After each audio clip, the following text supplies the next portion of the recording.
Hey everyone, welcome back. Thank you as always for joining us. This is Miguel Antonio Barragan, aka Fight Fiend Migs, joined as always by my co-host Andrew Don't Get It Twisted Labouche. And this is the Mad Boxing Show, or Mad Boxing for short. Thank you as always once more for joining us.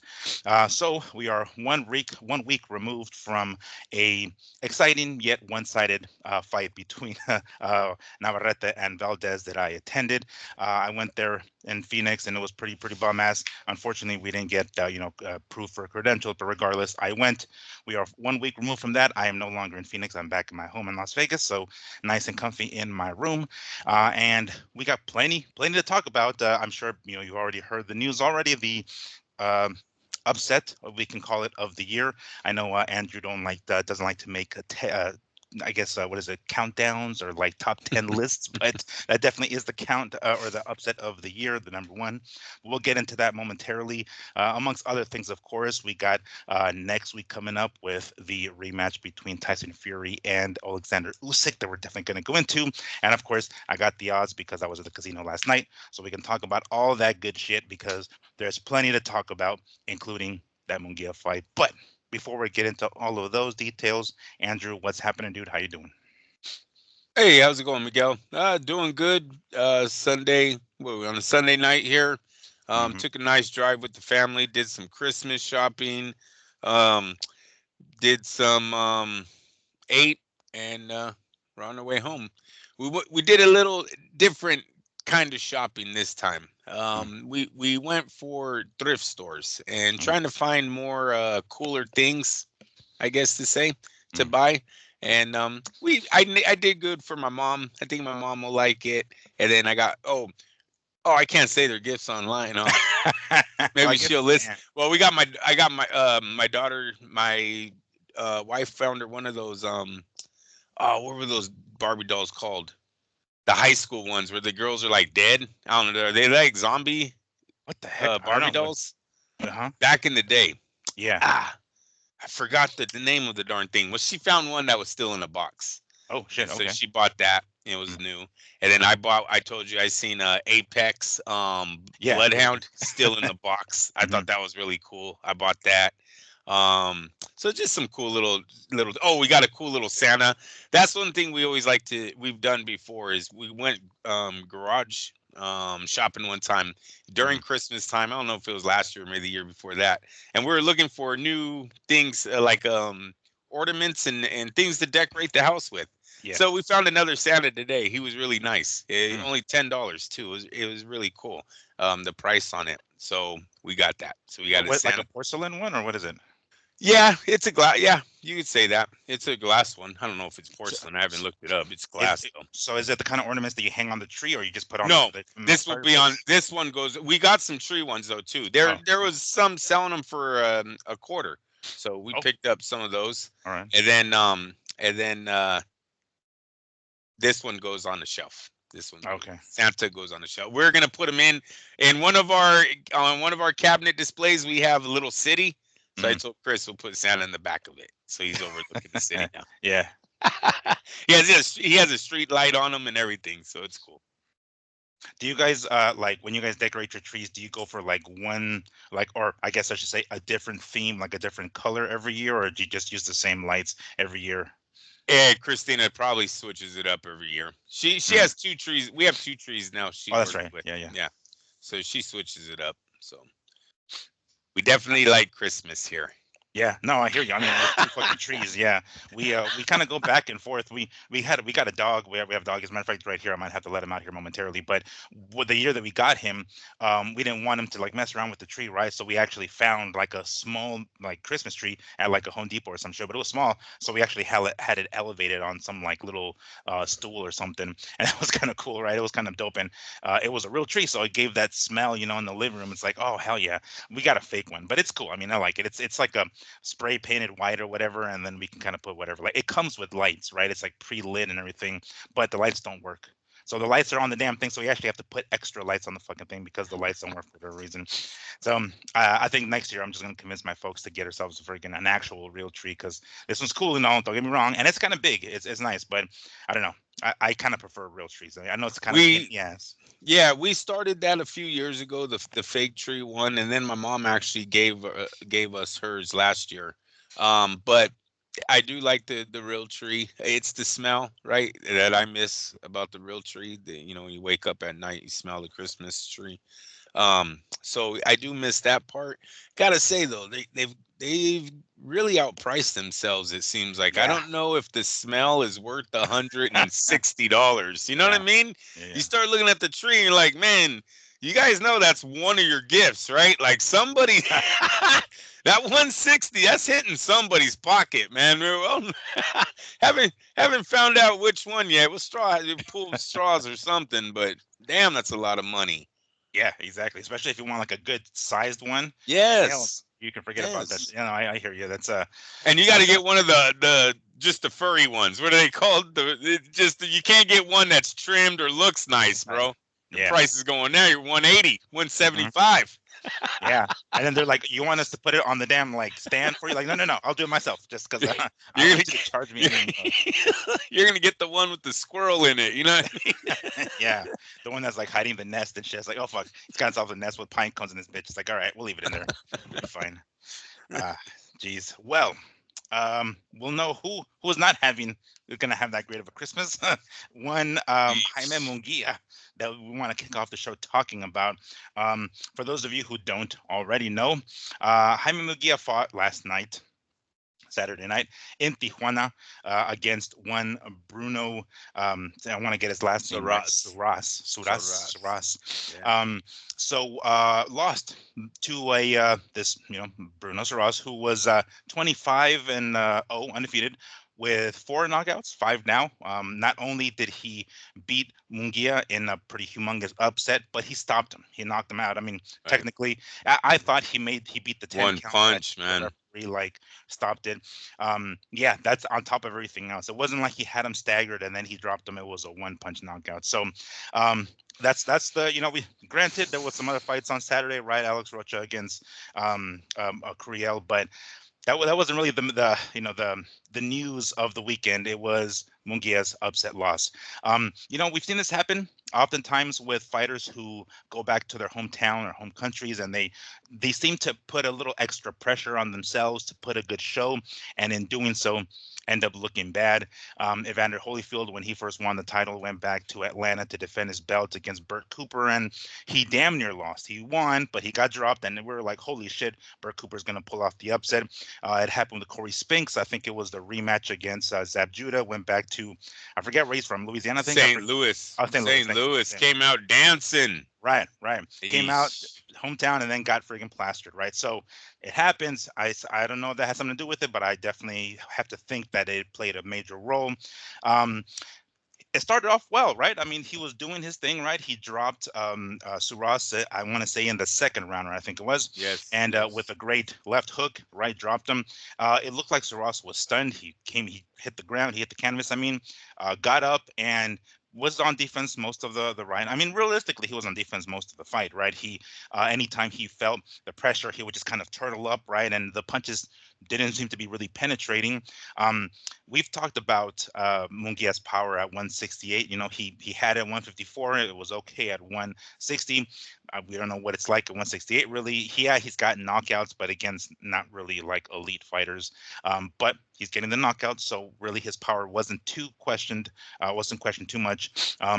And then boom, yesterday, right? He drops Suras in the second round. Suras makes it, he beats the count, ends the round, and basically continues the exact same fight. Does this like loop around kind of punch, trying to go behind Mungia's guard, and maybe once even gets warned by the referee about punching behind the head because of how far he was looping that punch. And then boom, then the punch. If you guys haven't watched the replay, there's actually an angle of the camera like of Munguia getting knocked down, and then you can see Chavez Senior like ringside doing one Right. of these like face plants kind of thing. Like we've seen him do many times before, actually, when his son is fighting, oddly. But regardless, wow. And then he didn't beat the count. Like, well, I think he did actually beat the count. I think he got up at the count of 9, but I think he was so like messed up that the referee's like, no, no, we're just gonna call it a day. And then technically, I don't know if it goes I down was as a little a surprised by that. yeah, that he Yeah. wasn't. Did you think he was gonna let him continue? Because he was in his hometown, why wouldn't you? Mm, You know? yeah. Um, so yeah, I was a little. I'm not saying that he's not. I'm not protesting the stoppage. Just a little bit shocked that he didn't get one more shot at trying to survive that round. Mm. There, Considering his there wasn't a big protest by Munguia though. We right, can't say yes, that. or his corner for that matter, Yeah. Which, by the way, let's not forget that he's back with Eric Morales, right? It's like he was with Roach for a little bit, Munguia I'm talking about, and then he loses to Canelo. I don't remember if the very next fight was with Eric Morales in his corner already or not, but I think this is their second fight together since they got back together, and then this happened. So um, well, they were, if I'm not mistaken, they were preparing Munguia to take on that Mbili guy, Christian Mbili, right? I think who was a WBC interim champion at super middleweight, and now that goes that goes to hell. I have since last night that Munguia does intend to exercise the rematch clause that was on in the contract. So he's going to try to get that one back. When me and my dad were talking about it, my dad's like, you know what? He's gonna fucking beat him again. Shit, you know what I'm saying? Like once somebody gets that thing in your head, it's really difficult to get out of it. I don't know if that's the case. I think many factors were involved with this Munguia loss and the fashion in which he lost. I have my suspicions, right? I think overconfidence is one thing. His that left hand was just so low. He was in close, and I mean, understandably so. This is the last fight. Munguia wanted to get one more fight before the end of the year, and found an opponent who has, I don't know, pillow hands, I guess, right? With only 5 or 4 knockouts prior to this in 25 wins. I believe Surace, they mentioned it, he hadn't fought in like nearly a year, so he was already a year out of the ring. And this was his first fight outside of France. And he pulls this shit off. It's like, we talk about this, especially with the English fighters. They'll whoop ass over there, but once they leave it, it's another story. And it looked like that was the direction the fight was going, with Surace being dropped in the second round. But he pulled off that friggin' upset. A couple of things I wanted to talk about, but Andrew, I'm sure you're gonna remind me of some of the things. What did you see? What did you think about it? Um, I think we talked about this a lot of times about, you know, they kept putting him in with these lesser opponents. So this is his 44th or 45th professional fight. Hmm. Um, Starts out a regular Munguia match, right? The guy's a nobody. They're fighting in Tijuana in some gym. Half the stadium's empty, right? It's Hmm. a typical Munguia fight, man. What we used to say he felt safe around. That's his safe house right there. That's what he loves. He thrives on that atmosphere right now, or not right now in his career. Um, I wouldn't take the rematch. Well, it starts out a Munguia fight, and then did the kid get lucky? He landed shots throughout the fight, but I mean, come on, he's a professional fighter, right? Yeah, of course he's gonna land some shots. Is it a lucky punch? Maybe. He only has 4 knockouts, man. He knocks out a guy who doesn't really get dropped. Yeah, he got dropped in his last fight, but most of the time his chin is granite, right? Hmm. Hmm. Gets knocked out. Is it a lucky punch? Maybe. I don't want to see it again. I didn't care about this fight the first time. If I'm Munguia and them, I'm thinking about Eric Morales' route. When Morales lost to Barrera, and that's what I was looking up while you were talking with my head down, because I Hmm. kind of knew where I wanted to go, but I needed to make sure the facts are there. Okay. When Morales loses to Barrera, Hmm. he doesn't say, "Oh, I want a rematch." Steps in with Manny Pacquiao and defeats him. When he loses to Zahir Rahim, he doesn't say, "Oh, I want a rematch." He goes in and fights Manny Pacquiao again. Doesn't win, but he fights him again. And you know what? No Mexicans cared about the Zahir Rahim rematch. Munguia, I'm telling you right now, no one's gonna care about the Surace Yeah. rematch. It happened. This is your fourth fight in freaking, I don't know, 10 days. You can calm down on that too. Why don't you try to catch some bigger fish out there? Stop going to the pond for these little guppies, right? Mm. So yeah, and I don't like the fact that they're trying to put the rematch in like the first quarter of 25. You guys, he might be tired. Mm. That knockout could be a product of you guys overworking him. Is this how I get a day off? Fuck it, I'll just go to sleep. Yeah, I just got a concussion if that's what it These needs. these guys aren't giving me a day off no other way. Yeah. Come on. And I know it had, back in the day they all fought that many times, but recently Tevin Farmer tried to do it with the 4 fights in 1 year, got lost on his last one, was never the same. Was older, but he has the same pattern that Munguia just did. Now that Munguia tried to do, and it's the same outcome. Lost on the 4th fight. Lost on the 4th fight when they kept bringing up how it was the 4th fight. I was like, shut the fuck up about this is the 4th. Yeah. It's like when a kicker goes up to make a field goal, bro, and the announcer's right away, he's never missed a field goal from this distance. Yeah. If he was to miss this field goal, it's like, oh my God, well, you guys shut up, missed the fucking field goal. Well, keep saying this shit. So anyways, it was just funny how they kept bringing it up, just like in the Farmer fight, and both of them lose the 4th fight. So, yeah, if I'm Munguia, dude, you got to make some money, Munguia. You can't be fucking around with these little fish. This guy is small. Let him go out in the big pond and try to go score his little 26-0 record. No one's gonna remember this. I'm telling you, there was only like 1,000 people in the arena. The arena didn't seem packed at all. Yeah, so it wasn't. Yeah. No one's gonna remember it. So you're saying it's not worth going? It is for that, definitely for that not worth. Where his age is, he's barely got a market. I don't know how much his market's gonna get hurt in Mexico because obviously I'm not naive. I know my Mexicans know their fighters. They know the fight game.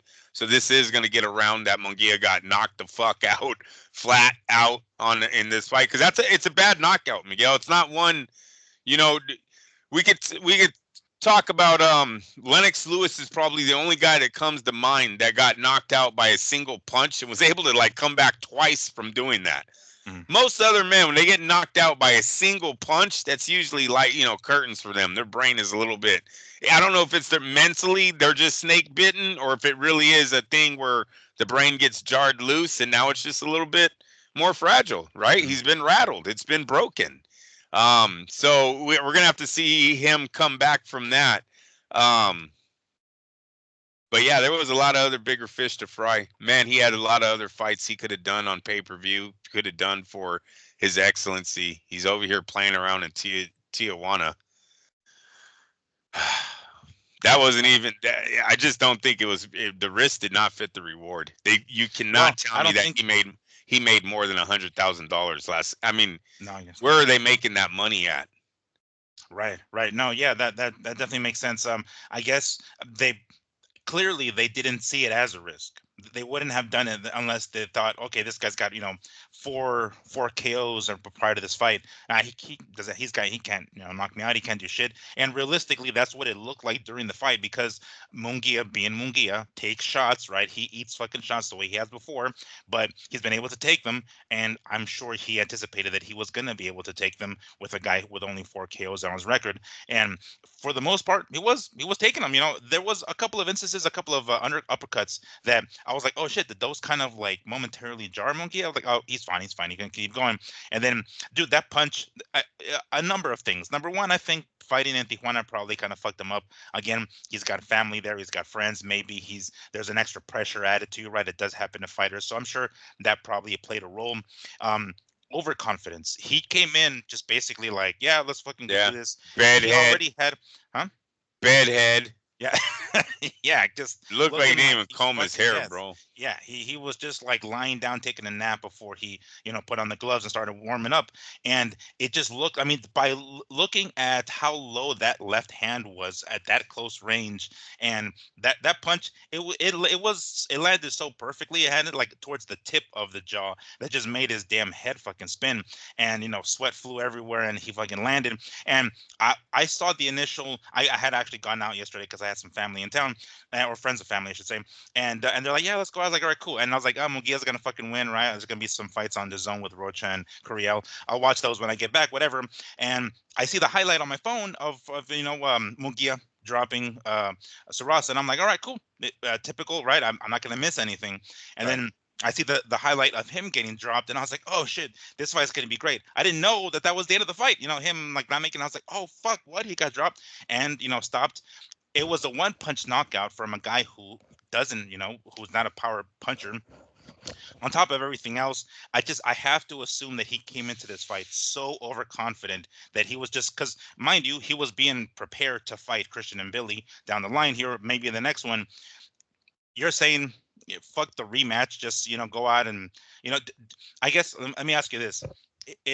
You're saying forget the rematch. No one's going to remember this for the most part. I mean, he's probably going to make Suras more of a name than he already is if he fights him a second time, really, even more so. Right. Um, what would you say the plan should be? Just go with Christian and Billy anyway, or what? Because he just got tagged by a dude who shouldn't have the kind of pop to do that. And Billy's a powerful fucking puncher. Um, what would be the plan? And Billy has the belt, so obviously if they want to get a title around him, that's the path. But basically, Miguel, I would think the biggest fish out there, and I don't know who it is. I'm not looking at the super middleweight. I know that a bunch of guys got tied up in fights right now. But if I'm Munguia's team, I'm looking past Saras. I'm looking past this rematch. There's no market. It didn't move the needle at all as far as their marketing for for Saras obviously, but for Munguia when he signed the fight, it didn't move his needle. If he would have won the fight, it wouldn't have moved his needle. And when he lost the fight, if anything, it went down. I'm hoping nobody watched. You know what I'm Sure. saying? Like Yeah. it's one of those it's Zahir Rahim. I'm Right. sorry. Right. Zahir Rahim Morales. did Yeah. not hurt Eric Morales' market in that going into Manny Pacquiao 1. I was there. It's a sold out crowd. It's Oh, fucking I was there it's too. yeah, it's a Yeah. huge fight. Yeah, March that's 2005. awesome. Yep. Yeah, I have. Yeah, Yeah, I was man. with. Yeah, So with fucking Jorge Alcier on the main event. That was a badass fucking fight too. yes. Yes. So it's it's I think you go after the biggest fish they can get their hands on at this moment. Because he's older now, he's kind of damaged, right? Mm. And you want to get this guy some money. Fighting these people in Tijuana is not going to get him any money. The place looked low budget. The crowd almost got erupted into a fight early on. I don't know if you caught that. There was a little No. disputes. There's some disputes going on about tickets or something in the first 3 rows. I was like, you do not want to piss these guys off. You Yeah. don't Just know give up who the ticket. Just give up the damn Yeah, ticket. I don't know who you're talking to, bro, but you mess with the wrong people in this fucking Yeah. arena, man. This They don't thing have might metal go detectors at the entrance, guys. I don't yeah, this might go south really fast. But yeah, that was happening in the front for, and it wasn't like security was there. It was like they were handling their own business. You know what I mean? They're figuring it out on their own over there. So I was like, oh shit, this might pop off right live on television. But no, it was it's not worth it. It's not worth it. He's bigger than this. The guy just fought Canelo. What are you guys doing? What are you doing in TJ, man? Mm. You don't think that this moves the needle now, like a rematch, saying like, oh shit, now there's a backstory. This dude who wasn't supposed to beat Munguia, now Munguia's going to exercise the rematch clause, or at least that's what I read. Whether or not they actually proceed to the report that I saw, as a matter of fact, that I'll pull it up here momentarily. That Yeah, you it pull up seems the as report, and I'm gonna that's pull up the top yeah, 10. it says Zanfer Boxing looking to activate rematch clause for Jaime Munguia versus Bruno Surace first quarter of 2025. So between January and March, so or April, whatever the case is. Um, Wouldn't it now? Like, I mean, yeah, maybe it didn't now. I mean, the fight, the original fight, the first one, right? But wouldn't a rematch kind of move the needle? And granted, it won't do it as much as somebody else because one of the other posts that I came across here is one Edgar Berlanga, who posted, I believe, on his Twitter account, SMH, which stands for Shake My Head. Munguia fucked up the bag. So uh, he's saying that Munguia kind of fucked it up for himself, as if when I read this comment, I get the impression that he's trying to say, "Oh yeah, he dropped the bag. He fucked up a potential fight between he and I." I don't think Berlanga's fighting anybody, for fuck's sake. Gabe Rosado has been calling them out for God knows how long at this point. Caleb Plant's been calling them out, and Berlanga's over here acting like, oh yeah, I would have fought Munguia, but now that he lost, oh, he fucked it up, as if he was really going to fight him to begin with. But let's say Edgar Berlanga, let's say that doesn't fuck up the bag, as Berlanga's saying. Go ahead and avoid the rematch with Surace. Go straight into Berlanga. Let me tell you this. Edgar Berlanga's fucked up bag makes more money for Munguia than Surace's rematch. Okay, them just fighting on Berlanga's star power makes them more money than the rematch with Surace. That's what I'm saying about this. That's a great fight for both guys. Now they're both coming off defeats, big time defeats for Munguia. This is like, dude, this is Barrera Morales, right? And the Barrera Morales won. Okay. Barrera is the loser, right? He's the one that everyone's like, I don't know, Barrera might be over the hill. He might be this and that. Lost to Manny. Comes out fucking whooping ass, bro. That's a badass fight. Barrera was all man in that fight. Gets all of his respect back from his people, his fans. No. No. Berlanga, you're absolutely wrong. You should be all over this fight because now you got a wounded man with a good market, right? And bring up the examples that I'm bringing up. The Mexicans will go, oh, yeah, he's right. He's fucking right, eh? Barrera did whip Morales' ass, and Morales did whip Pacquiao's ass. I mean, Morales whips Pacquiao's ass in that first fight. None of us thought that was going to happen.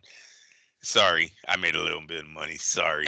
But you remember he was the underdog, bro. And I was probably going for brain and not. I was going off pride too. You know that shit. Fuck that. Yeah. So fucking, I like both of those fights. Look, dude, even the Pacheco kid, they need to look at Munguia. And if they're interested in Munguia right now, Freddie, what's his name? The Pacheco kid for DAZN, right? Yes, damn it, I just blanked out. Diego Pacheco. Yes. He fights for DAZN. Like, Eddie, Surace, stop it. Who's the guy that beat Telefimo? Who's that little Spaniard? Yeah, Sandor Martin. Sandor his ass, bro.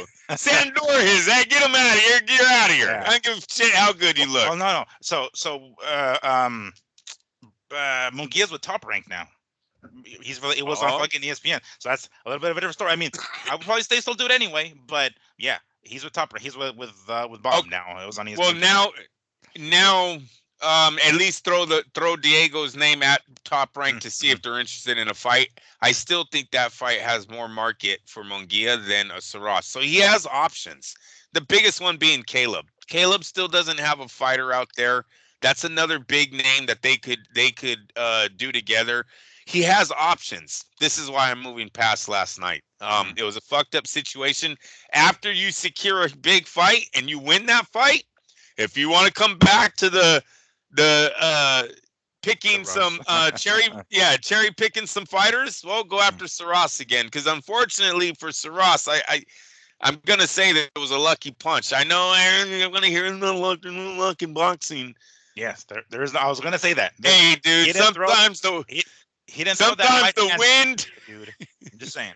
The wind is going the right way. The stars are aligned. You know what I mean? Like, I don't know, bro. 4 knockouts and you knock out this guy. Damn. Well, here's the thing. He's from France? You're telling me there's a bunch of French guys that have better chins than Munguia? Bullshit. Yeah, no, Bullshit. that's what I'm saying. I have to attribute it to other stuff. I wouldn't call it a lucky punch because realistically, the punch was thrown with bad intentions. It wasn't intended to Yeah, I kill the know. fucking dude, but it was the luck comes on Mungia's fucked up side. Overconfident, probably fighting and all this shit.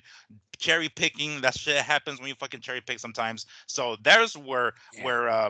where the luck comes in for Saras. There's where he got lucky. It's like, oh, I'm the cherry that he picked.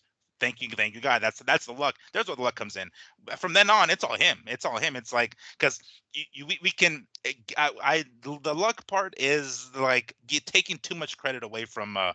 Saras. Dude was in there for That's like everyone who hits a home run's a power hitter. I'm sorry, it's just not that, no, man. it's not. I'm not saying that's it is. I'm not. I definitely not. I won't go as far as to say that Saras is a knockout puncher all of a sudden because he most certainly isn't. But yeah, it's just he did his thing. He He wasn't got this it. Yes, that he fucking did. came in overconfident as fuck with his hands down taking punches because we knew this could potentially happen to Munguia for as much as he got hit in previous fights with Derevianchenko and other fights like that. He got fucking slapped around. It happens. You know what I'm saying? And he's a young dude. He can take the punches. He comes forward and he was able to ultimately make his opponents wilt. And that's what got him. That's what had bailed him out before. And this time, good Lord, that shot. They replayed it. Oh, by the way, did you notice how long it took for them to announce the winner? Right. They Yeah, didn't I have know. this. It was funny how Chris Algieri and them were trying to end the what's the girl's name? I just lost it. It's her last name is like Poncher. I'm trying to think of his first name. It starts with a C. Well, them two, they kept bringing it up. They're all okay. Here's the 20th time they're gonna show us the replay. Yeah, they're just trying to buy time because of how long they were taking. That seemed weird. I was like, what the fuck? These guys trying to figure out like, can we just say it's a draw without there being a riot in here? It's like or some shit. Like they're trying to figure out a way to still give it to Munguia after that shit because it seemed. I mean, Jimmy Lennon Jr. was kind of in front of the camera for God knows how long. Like, are y'all ready for the But I, decision? It's not like you have to tally up points here, guys. for my conspiracy theorists out there, Miguel, did you see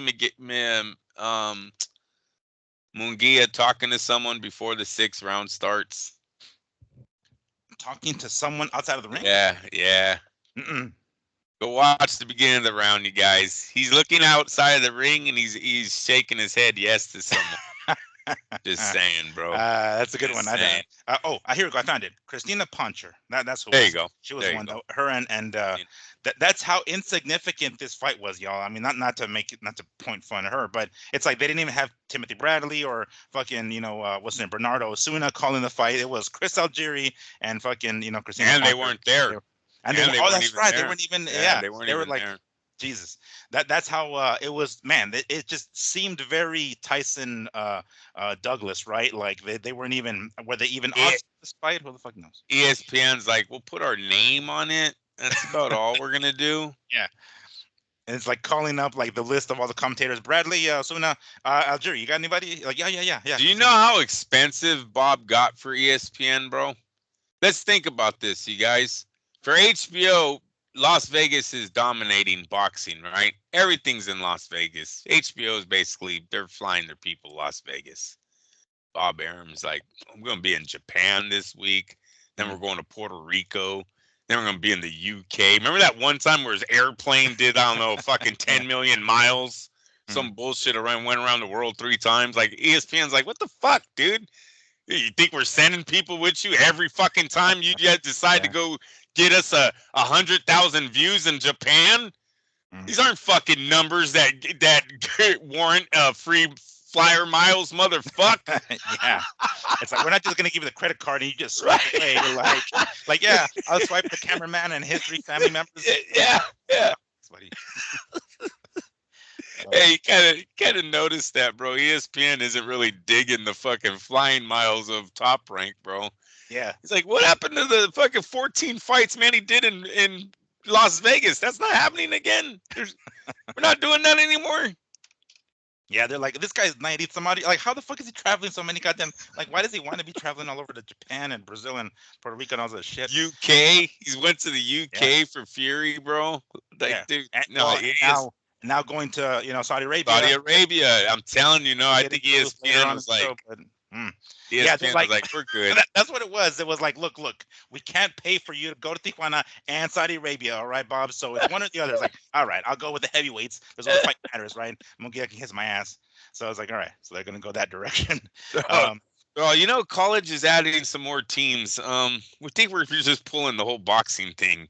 Fucking yeah, a little yeah. too expensive for this shit. It's like I've been looking over this ledger here, Bob. I don't know, lobster for the cameraman's son. I don't know about that. The guy who puts the ring together. Why is he buying a new porch? What's going on here? Porch. Shit like that. Like, whoa, shouldn't be doing that, Bob. I don't know what's going on there. But great Christmas for one Bruno fucking Surace, right? He Man, not only did he get himself a victory, but probably got himself a damn rematch with another major payday coming. But I think you're right. I think it's probably a better idea to just avoid that right now. Is this a matter of maybe potentially questioning Munguia's chin after this, or is it just are we looking too much into it? It's just one of those things. I don't want to use the word lucky punch, but fortunate punch. We'll say fortunate. Is it one of those things, or is it damn Munguia's starting to show some fucking signs? he looked. I don't want to say he looked bigger, but he looked just as big as Munguia, right? Munguia has never fought at this weight division, so and No, the young. This is super middleweight. This is his Right. This is, He fought. He hasn't been fighting there that long because he fought. Saul was the first fight he had super middleweight, correct? no, he fought Ryder. He fought. Oh, you're right. He did fight Ryder. No, you're right. Berinchyk. He fought. This is his fourth. This is his fourth fight. It hasn't been that many, but it's been because. So then lean towards on overworked. I think that's the only scapegoat he has. If we're not going to say lucky, punch, just overconfident, acting like he didn't have a care in the world, which he looked like he didn't have a care in the world. I'm serious. I hate it when fighters come in like they didn't shower, comb the hair, give two fucks about the fight. I don't like it. Just doesn't look like your concentration is really there. Your focus, your determination, right? To look good, to maximize your fucking potential, right? You think you'd want to look good on the big stage under that big lights. He comes in just, and we seen Chavez do it too. Remember when he started not shaving and shit? He was all scrubbly. Yeah. Stubble and shit. Yeah. I remember when I first started seeing it, bro. I was like, oh, he doesn't look the same. Now he's looking old. And I'm a young kid, but I'm already seeing that he's not looking young right now. Like, what the fuck? And then obviously the performance started slacking. So, yeah, I didn't like that. I didn't like that look when I seen him walk out. So lean towards overworked, right? Because you're right. He's been in the division. He's been with one of the best punchers in the game, best counter punchers in the game, top 3 best fighter in the game. What the fuck? How the fuck does he get knocked out by a guy with 4 knockouts? Luck. All right. Whatever. We'll just say overworked. All right. So then the answer really is, if you guys aren't going to go my route with avoid this rematch and go move on, do not bring it back in the first quarter, because now you're not even giving him a break. It said first quarter 2025. Yeah, right. Which is March. March, right? Because the quarter is like 1/4. So yes, we're looking at between January and March. Stupid. That's dumb. Yeah. That is pretty dumb. Because like me and my dad were talking about it, right? And my dad, I've mentioned this many times before. My dad is the first person to throw someone under the bus. He's like, oh, he's on the way down now. That's it. Nobody beat. This guy beat him. He's on the way down. The decline has started. It's like, Dad, relax. It's like, yes, it was one of these knockouts. Because again, it happens. It's happened to guys like Terry Norris. It happens. You fight a guy no names, and I mean, I won't say no names specifically, but when we're talking about Lennox Lewis, losing to Oliver McCall, things like that, right? You're like, oh shit, these are kind of like, and Hasim Rahman, of course. Overworked maybe for Munguia. I have to lean towards overconfident. He just came in thinking, all right, we're going to cherry pick the son of a bitch, and it backfired on him in a really major way. It wasn't even a decision loss. It was like, oh shit, I just got fucking knocked the fuck out. And maybe he could have kept going. Maybe the referee could have let it go a little bit further. But like you said, there were no protests. Now, could we now, I guess, focus more on Munguia's defense? Because as I was saying earlier, he's been hit before by many other guys. He's just been able to take it. This one, for whatever reason, and he was taking the punches earlier in the fight. It wasn't like he wasn't. It was just that particular punch that landed right on the button. And realistically, anyone who'd take it would go down.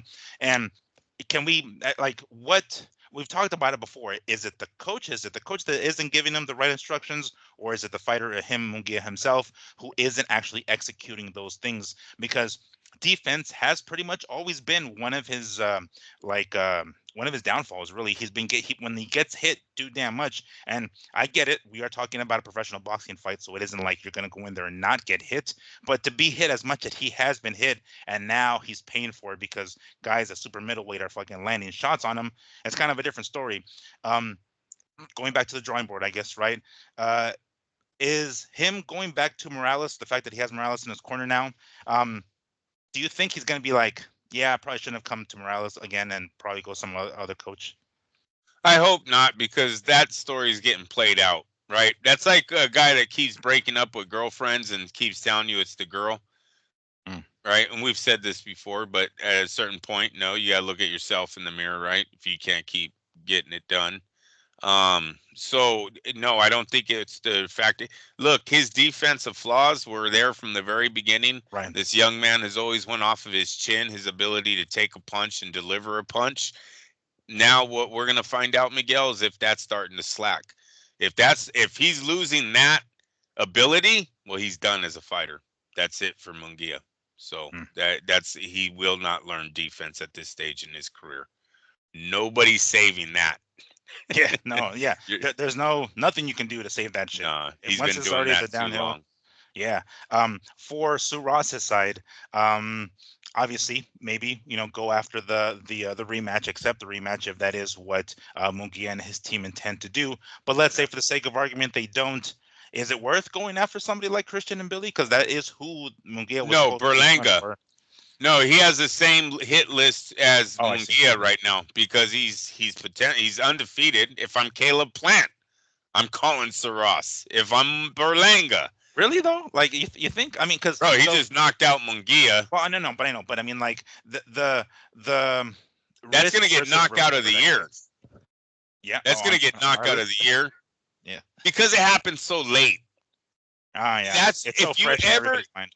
yeah. Whenever you look at those lists, dude, it's always the end fights that make the biggest splash, and it's because what you just said. Everyone is fresh in their mind. Mm-hmm. I think it nailed knockout of the year.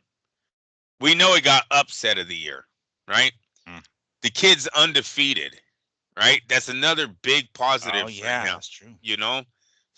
So right now I think there's going to be a lot of people interested in signing him to a good fight. Berlanga, all the big hitters up there that don't have a fight should be looking at him as potential.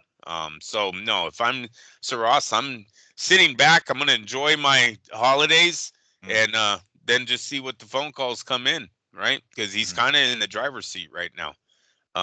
So. Yeah, that's not a bad idea. Because I didn't really think about him and everybody else, because I just figured he's. I mean, he won, so this is a bad example, but maybe like a Otto Wallin kind of thing, right? Like, boom, oh shit, this guy shows is a lot more dangerous than he really is, and we can just avoid him. But I guess it would make sense that his hit list would be the same as Munguia, as everybody is still available, and I guess answer the phone call if he gets a call. What do you think his chances are of beating any one of those guys? Like, is it just really more so as if fucking? I hate being a jerk, but you've been hearing me scream luck for a few fucking minutes here. So like, no, look, lucky. Yeah. Tag, if he even gets a jab landed on Caleb Plant.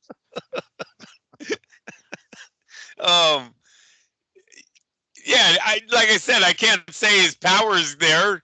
I don't know what it is, Miguel. We're gonna find out. There's a lot of question marks, but coming from France, I don't think there's guys over there with granite chins better than the guys in Mexico, right? So I got to say that there was a lot of things. The timing was perfect. The concentration, the confidence of everything was perfect. The stars were aligned on that night. That's what landed that punch. Surace had done. He cashed in all of his good credits on that prayer before his fight. He said, "Everything I've done right, Jesus, please just give me this one shot." And Jesus said, "Okay, give him the one shot, but you're clean now. I owe you nothing after tonight." Right.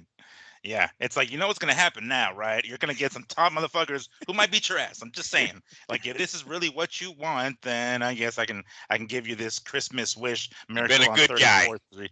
Yeah, miracle on 34th Avenue and Tijuana Avenue or some shit Does because he want to ask?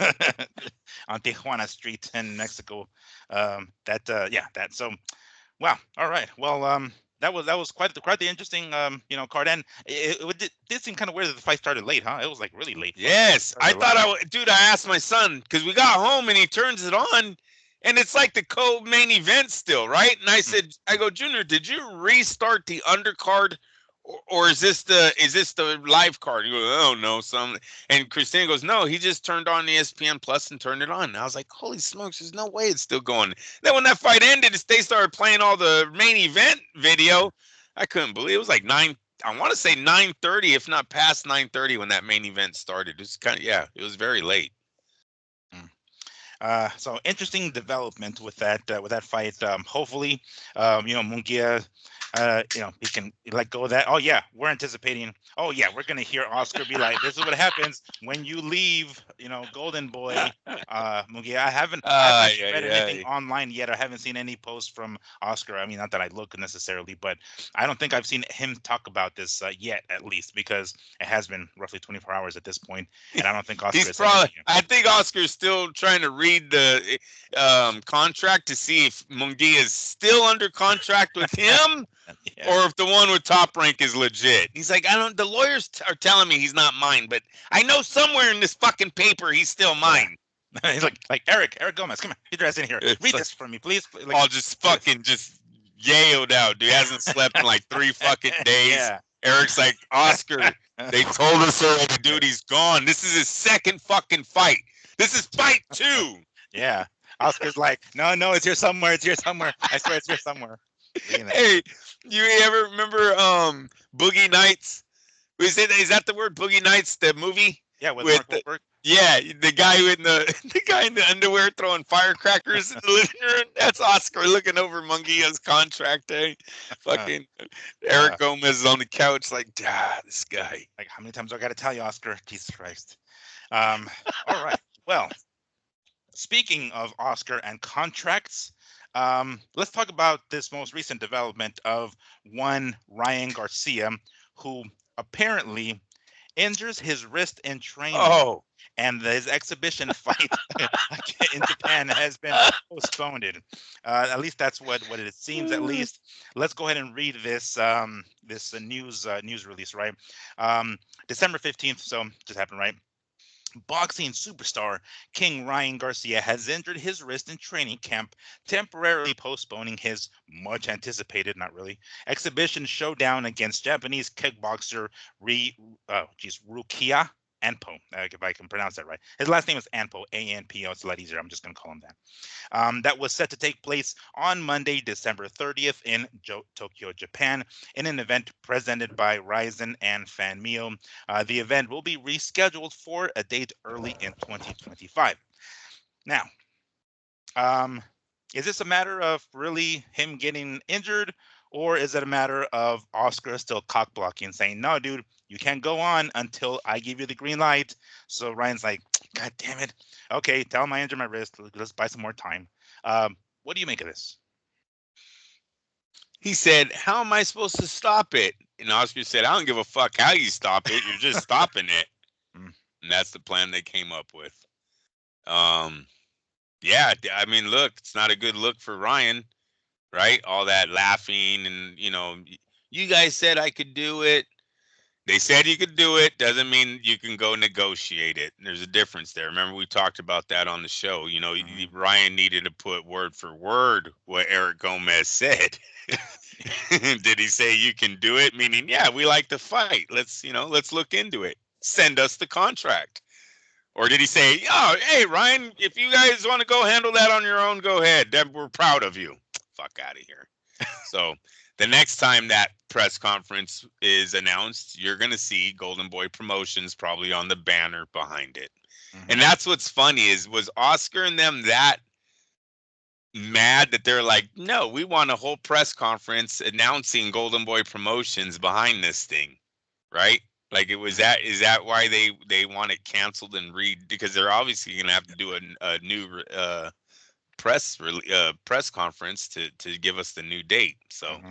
that'll be hella funny if Golden Boy Promotions is on that banner on the next one. It's like, damn, Well, they have I a figured because when I noticed that it wasn't on the first time, I was like, "What the heck?" So, like, then who put the shit together? You know, like I for a quick second I thought it was gonna be only Oscar who would put it together, but it when it wasn't on there, I was like, "Hold on a second, what?" Definitely makes a lot more sense now. It's like, "Oh yeah, now he injured his wrist." Oh well, now we just bought ourselves 4 fucking months or whatever because wait. it says the first quarter of 2025. I guess my dad does have to be there, guys. Yeah. I suppose, but yeah, I just thought that was kind of funny because I've seen a lot of like clips on Instagram of this dude Anpo with like hitting a punching bag that has Oscar or Ryan's face on it. I don't know if you've seen that, but a Yeah, couple of yes, posts I of him did. hitting that shit like that. It's like, oh gosh, I to be quite honest, I completely forgot when the hell it was going to happen until I saw the news release talking about the postponement. I'm like, oh, sure it is, yeah. But anyway, I just thought it was funny when I saw that. I was like, God, come on, who the fuck, like guys. I wasn't born yesterday. Get the fuck out of here. Shit, injured his wrist. He's that But worried about an exhibition fight. You're that yeah, worried about it. exactly. Of all things, it's like I'm sure you can go with a fucking sprained ankle in a damn exhibition fight. I mean, like I don't think you're gonna get paid Mike anyway. Tyson went there with a hurt knee, you bitch. Yeah. I mean, does everybody remember Mike Tyson's like my back? It's spinal, and he's still in the fucking fight. You know what I'm saying? And that was worth a lot more. Um, but this exhibition fight now, he's like, oh yeah, I have an ingrown nail on my pinky, so I'm gonna have to like postpone the fight. But anyway, I thought that was pretty funny that I found that in there. But in regards to what you were saying earlier about his daddy having to be there, I thought it was funny that we were talking and we were kind of trying to connect the dots as to why Leonard Ellerby wasn't at the press conference for Gervonta Tank Davis and Lamont Roach. This was his explanation because I'm going to pull it up here on my Oh, fucking screen. nice. Yeah. I Um, haven't seen this. Okay. so Rick Glazer posted on his Twitter, of course Leonard Ellerby is lying. Ellerby was jettisoned by Tank Davis in a total and is in total denial about it. Ellerby may need professional help, but Damn. yeah, but he may not want to hear what they tell him. Floyd ran off Ellerby. Now Tank does the same. Maybe Tank learned more from Floyd than we originally thought. And what did Leonard Ellerby say? Like, Rick, shut the fuck up with your lying ass per your norm. I was sick with the flu. That's what it was. He was, according to Hmm. him, he was sick Well, with the flu. Now, okay. okay, You, I'm sure we're going in the exact same direction. Go ahead. no, no, no, because we might not be. What I'm thinking is he's got to save face with Tank because there might be contract obligations here where Tank can't just release him, right? Mm, So maybe he doesn't want to make it look like these two have a bad relationship. So he's like, Tank, you know, I'm gonna give you a discount. They're gonna work out the money, whatever it is that is keeping Tank from wanting him fired. Um, Maybe they're gonna work that behind the scenes. And so Leonard said, "Let me take the heat on this, the rap on this. I'm gonna go out there. I'll say I had the flu." Tank really never said anything bad about him. He was even asked. He mhm. was even asked, and he didn't say anything negative. He just went like, "Nah." You know what I mean? Like they were like Calvin and Leonard aren't here, and he kind of gave like a sideways look, and then someone else asked him a question, and he just goes on with that question. So he never said anything negative. So he does have there's wiggle room there to bring Leonard back into the picture at a much discounted price, probably. Probably. But it definitely seems pretty fishy because if this really was the case, why didn't Tank just say it? If it's something that Yes. innocent, why not just like, oh yeah, he's sick, he's got the flu, he can't make it. What about Calvin? Fuck, some other excuse, some other reason. But I mean, why hide it? Knowing very well that there is more to it, frankly, we can kind of, connect the dots and know that there really is more than what they're telling us. But if this really was the case, I figured Tank would just say like, oh yeah, he's sick, he's got the flu, he can't make it, whatever. Of You know what I'm saying? course, of But course. maybe And the they weren't fact that on they the same. both and the uh, fact that they both weren't there. Yeah, right. It's not just one, it's both. And the fact that he kind of blew off that question sort of without Yeah. really going into too many details and addressing it. It definitely looks like there is more like you say, right, where there's smoke there's fucking fire. There has to be some sort of fire there. What that fire will be, well, I guess we might see come March or whenever well, I think that fight that's gonna happen with Tank and Roach. But I just thought it was funny because when I saw this I was like, bro, who's gonna believe this shit? But I don't know. I just wanted to bring that up because that was hilarious as fuck that they were talking about it for a hot minute, and we're like, hold the front door. Really? That's what you're gonna blame it on? The fucking flu? I think with the Haney and De La Hoya situation being so public about the money, they're not making the money that is first offered to them when these fights are signed. If the fight doesn't sell, obviously you're not going to make your max dollar, right? It has to be where um, Leonard Ellerby and Tank worked out a deal where he was the CEO of some company that was going to be bringing in $35 million per fight, when really you're the CEO of a company of a guy who's maybe bringing in $2 million per fight. It's a big fucking difference there. It's Mm, such a big difference that the fighter himself has to go, what the fuck are you doing here? Like, mm, why do I really need you? I'm not even. There's not money lost here. I know exactly. I got $2 million. Fuck you. I don't want you to take any of my $2 million. I already got to give some to my trainer, mm. right? Now, when you got 35 million, there's a lot more to wiggle with, right? When you got Uh, 2 million, you start looking at people and your money. Yeah. You start checking your pockets a lot more often. That's right. Making sure the shit's still in What your did you do pockets. this month? Well, I set up your appointment. You know what I mean? You had an appointment. I got you to. I got you on that radio show, and you start going, well, damn, motherfucker, I paid you 300. I paid you 100 and something $1,000. You set up an appointment. Fucking great. My mom's gonna do that now. Yeah. I got you signing autographs for 2 hours outside of the shoe palace. Like, what the fuck? I just paid you, 150K for that, homie? Shit. Like, yeah, I got to sign up 5 posters, for you and the Roach, kind of So ridiculous. I yeah, I gotta think it was somewhere around they really overpriced themselves when they did that first announcement of the 35 per fight. Hmm. Bullshit. He didn't make that with the two name guy. Damn it. Yes, Frank Martin. Frank Martin. Sorry, Frank. I remembered That it guy, for this about guy's three first name. months, It's bro. like Rachel Monica from Fire. What else? The name of what? No, I'm trying to think of the name of the. There's like other people have like two names, like Luis Miguel, like the recording artist, right? Stuff like that. That have like two Rachel first names. Ray. A lot easier. Oh, Rachel Rachel Ray. Ray, the chef. Yeah, Yeah, yeah. yeah, I yeah. was thinking about friggin' Friends. It's like no, it's not. Oh, okay. All right. No, Rachel Ray. Yeah, it's people like that, right? It's just it's a lot easier to remember names when both of their first names or both of their names first last are first names. But yes, Frank Martin, same thing. Yeah, because we read the whole thing about 30-35 million dollars, right, with Amazon. Okay, whoa, shit. Well, I guess he is raking in the cash. Doesn't seem to be the case right now. And this is kind of the excuse that I've seen for Ellerby, but no explanation on his trainer yet, right? Like I have yet to read anything No, in regards to, no. again, he just kind of blew it off, whatever. But I wouldn't be surprised if someone asks that question once more, and when this fight, oh no, I was gonna say like the fight's gonna happen. I'm trying to calculate when the training camp is gonna start to see if he's in the training camp, but we still got some time before they even get started with that. But anyway, I thought that was kind of funny. Trying to see this Sam, like, oh yeah, sure, that's what it was. Leonard, it was a flu. All right, so to stick with our good buddy Rick Laser, who's on Twitter. I don't know if you read this. I sent it to you, but I don't know if you paid attention to it. But it looks like oh, my little dog over here is like making a fucking fuss. Looks like one Michael Benson, which we read a lot of his tweets right on Twitter. Apparently, he sold his Twitter account to His Excellency, one Turkey Ali Sheikh. Let's go ahead and read this here.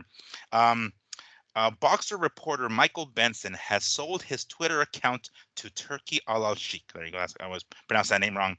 His account has now been converted into a new account for Ring Magazine. Al Sheikh purchased the outlet earlier this year from oh yeah, I'm talking about the Ring. So I guess when Michael Benson has sold his Twitter account and now it's going to be rebranded, I guess, rechanged to a Ring magazine, basically. Um, every so often I do read some of his tweets, but um, I don't know. I didn't think it was worth money, at least not the interest of one Turkey Al Sheikh to invest money in. Like, I don't know.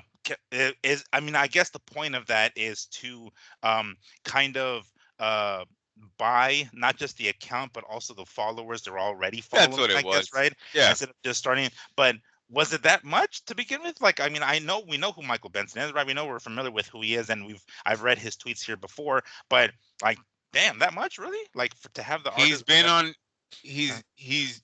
he's been on ESPN numerous times. He is like the ESPN guy, mm, right? He was the new Dan Rayfield. okay. He took Rayfield's job, if I'm not mistaken, correct? Oh, That's I don't know. Actually, that's a good question. You talking about with I believe he did.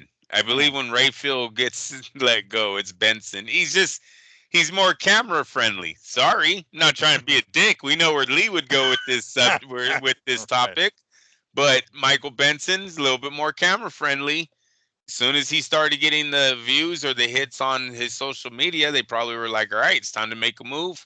So, with that being said, yeah, he probably does have a lot of followers on there. ESPN has a lot of people they reach out to. I don't know, have you looked it up just to see what the followers were No, on? I No? haven't actually. Well, Eh, I don't know if it's been official or already, but let me pull it up. See what the hell is that real quick yeah, here. see where his followers were at. Oh man, it's so okay. So it's still the tag or the hashtag. The tag is still at Michael Benson, so that's still the same. But if you pull it up on Twitter, it shows up as Ring. I don't know if you can see it. Okay. Maybe it's too much of a glare there, but it shows. So something had to have happened because when I pulled up this account, it shows 187 followers. I don't think that was the case before, so I don't know what the fuck happened. I doubt this. People give two fucks about this, but it says joined February of 2022. Is that when Michael Benson got on Twitter? I thought Hmm. he had been around a lot longer. So I don't know. It just seems a lot weird. Um, I don't know. I don't follow him on Twitter or anything like that, but if he did have a large following, it seems like a lot of people bailed as soon as they realized that they're going to go in this direction. And it's obviously, I don't know if it's going to be still him making the tweets and still reporting, and just the face of the account is going to be Ring Magazine. But yeah, according to this, at least 187 followers. Either he lost a fuck ton or he got himself a good deal. Wow. What the hell happened there? It'd be sad if it was all bots. Oh, I know, right? Yeah, Yeah. exactly. Wouldn't that be some shit? But I mean, wouldn't surprise me. But it just kind of seemed funny. Like, damn, I don't know. So I don't know to what degree he's still gonna be involved in the account or not. But yeah, that just seemed kind of funny. I'm like, why of all things? I mean, I guess because I never followed Ring or Ring Magazine, or at least not on Twitter. I have, I think, on Instagram. Um, so I figured they would have been already had their own, Twitter account or X account or whatever. For them to go buy another one, it just seemed a little strange. And who knows how much? I don't know what the price tag is on there, but um, let me. I wanted to read what Rick Laser actually said about it because he actually has a funny. I got it here. All right. I'm happy to see that Michael Benson was bought out by Turkey Al Sheikh. The bastard would steal my content and give me no credit for it. So that's Rick Laser's talking about, right? Michael You Benson. know, I read that, Miguel, and I gotta tell you, on the defensive behalf of Michael Benson, Rick Glazier, I think sometimes picks low fruit on the tree and Mm, then tries to act surprised when other people come up with the same outcome that he did. mm, I told you this off air many times, and I always used to talk to Lee about it. Me and him, when I first found Rick online, it was amazing how much we thought alike about the PBC, our hate for the PBC, our our vision about their scandal, mm, his tie, just his corruption like Phil, right? And I never followed that dude. I never had him as a friend or none of that. Yet when I found him and I was like looking at his posts, dude, we're hitting on a lot of the same. So I got to tell Rick, I didn't know you, and me Mhm. and you think a lot alike. And then I did friend him. I told you it was real weird, bro.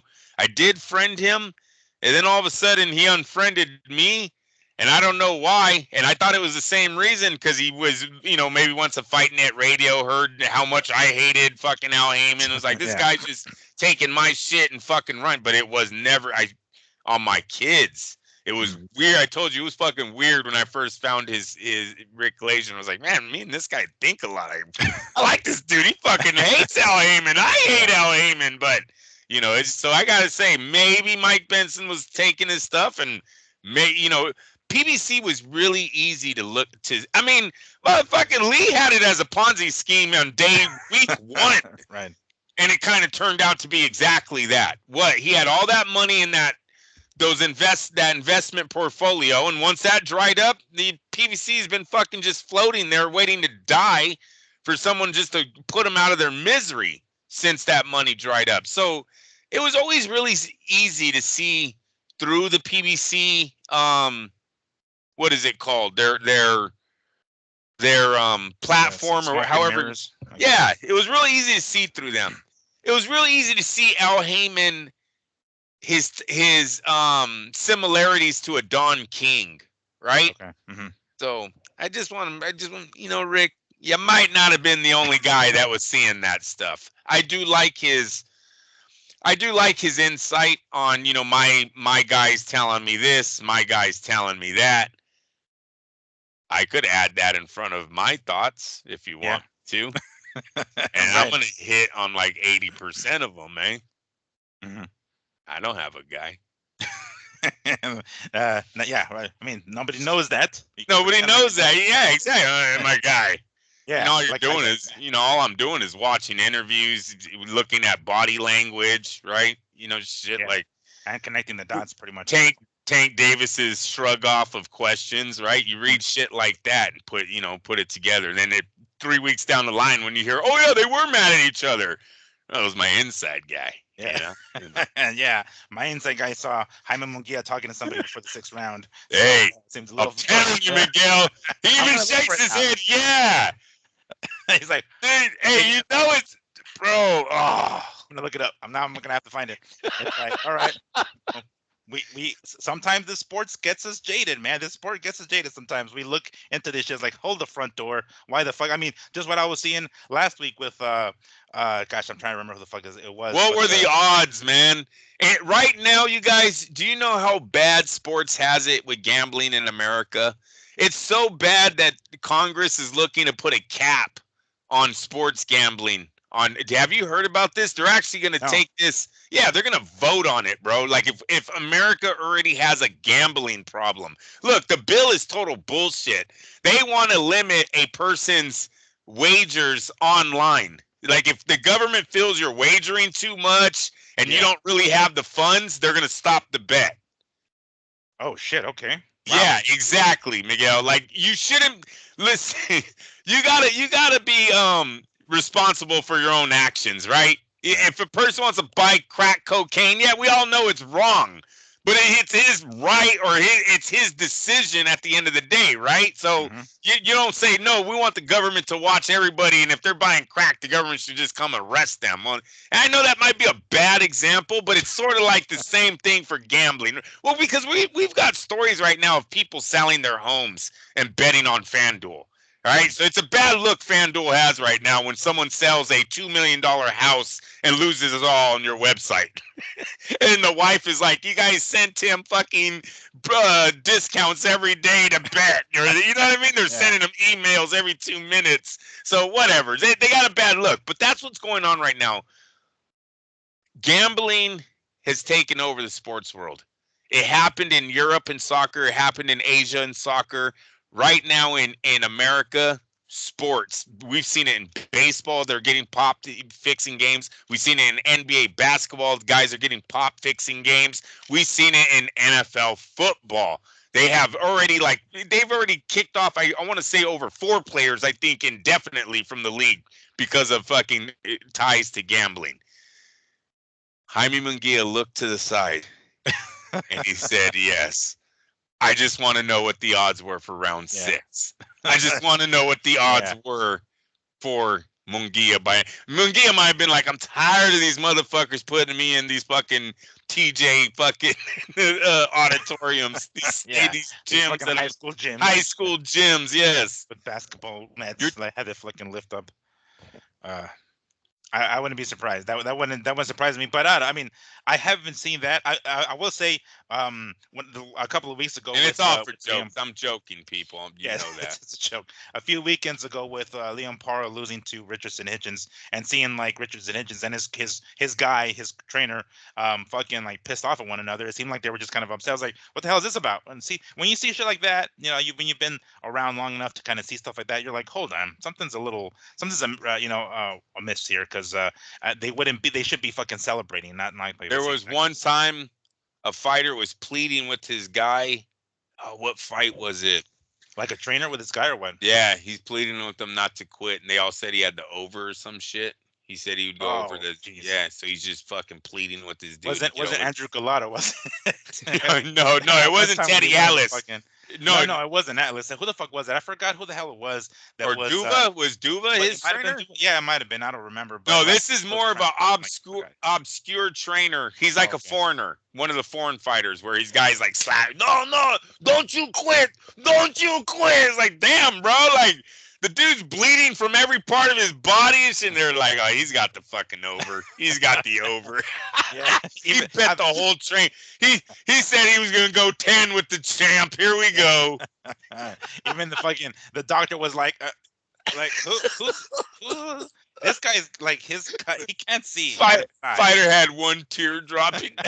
Don't you do this to me, Yeah. you son of a bitch! How could you? How could you do this to my daughter? She's not gonna get her fucking prom dress now.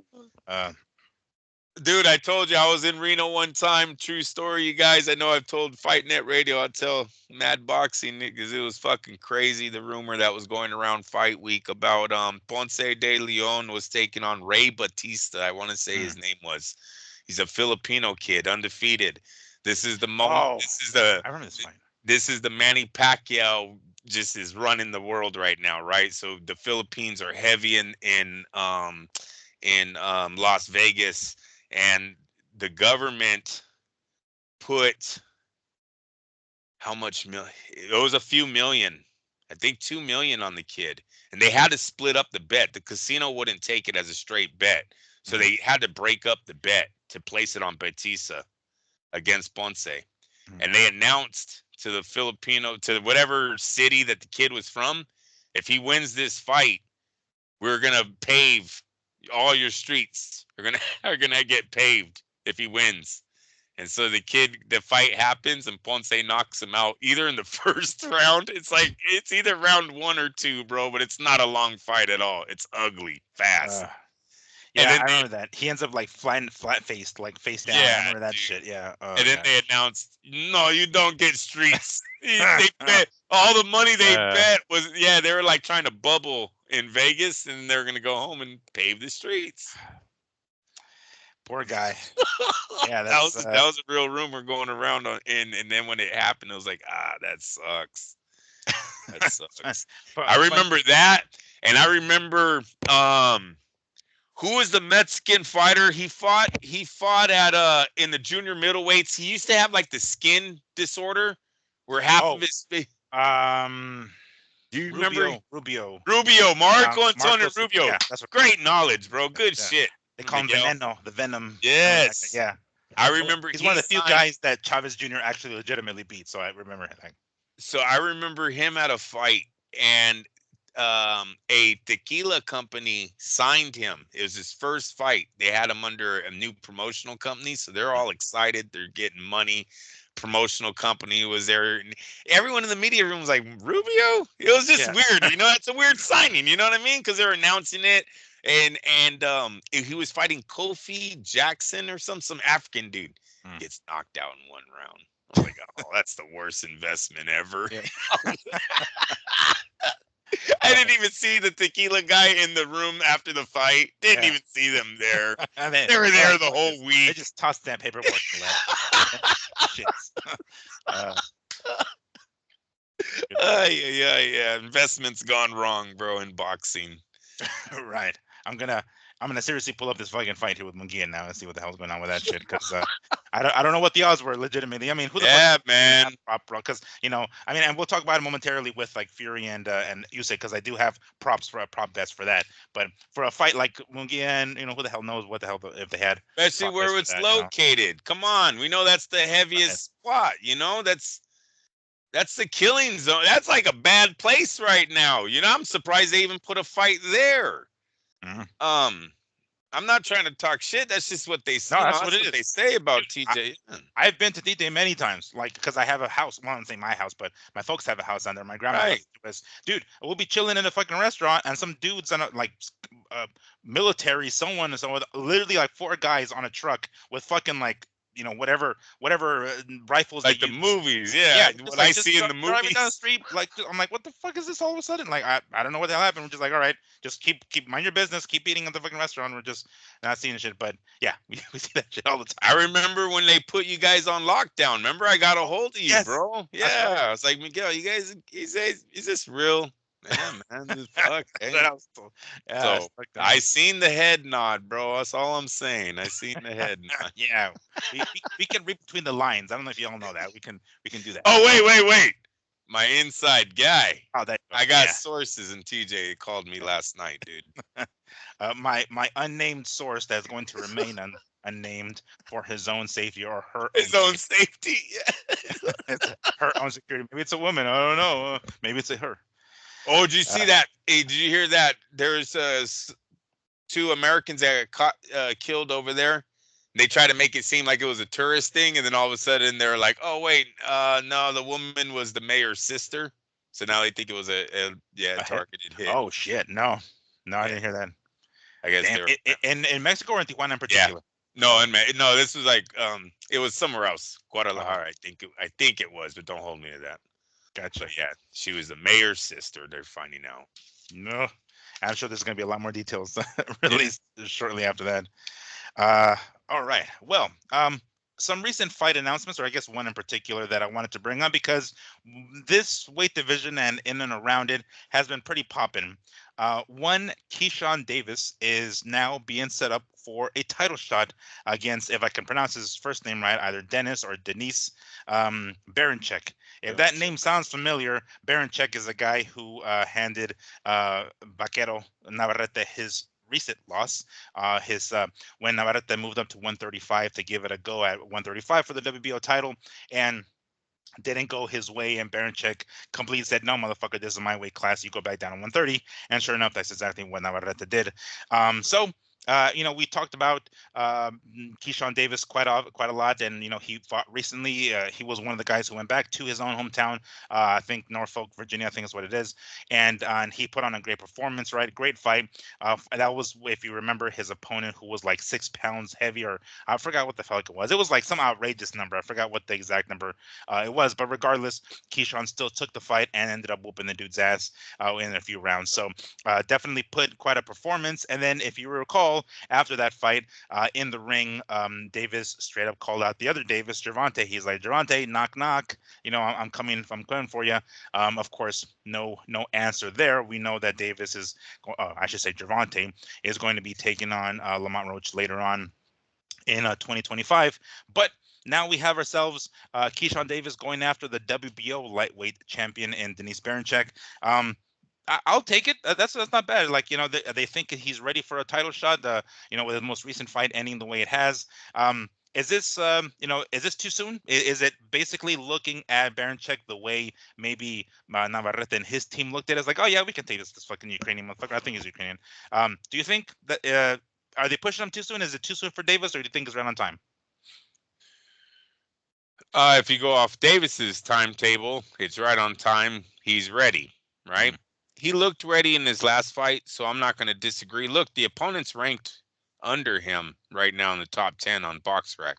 Even though he's a champion, Davis is ranked 7th. He's ranked 10th. Mm. Go figure.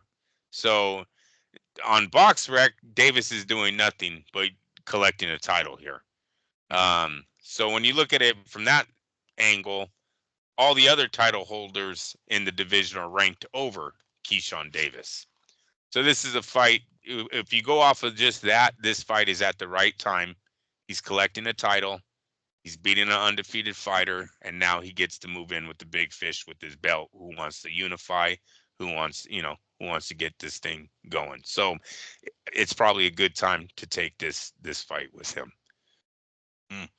Um, Berinchyk is a tough motherfucker. We've seen him fight a few times, and in particular that fight with Navarrete. He even has bare knuckle boxing experience. He's actually fought in bare knuckle as well. Do you think he'll be able to stop? I mean, of course, the assumption is that he's just there to basically collect the belt. I'm talking about Davis. Davis is here so he can start collecting belts. Do you think you think he stops Berinchyk, or do you think they go like the full 12 rounds? Because I'm not even sure. I'm trying to remember Keyshawn's fights. I know he has gone the distance at some point, maybe in the earlier in his career with 4 or 6 rounders. Maybe not recently, if I can remember. But you think he stops Berinchyk or no? He's still young for me to call if he can stop him or not. In his last fight, he looked like he has the Terrence Crawford killer instinct. Loved his skills. Look, I'm crediting more to Bomac on how he's training his guys. Right? Obviously, it's the trainer. When you have two guys that are identical, Nacho Bernstein kind of used to be that type of trainer.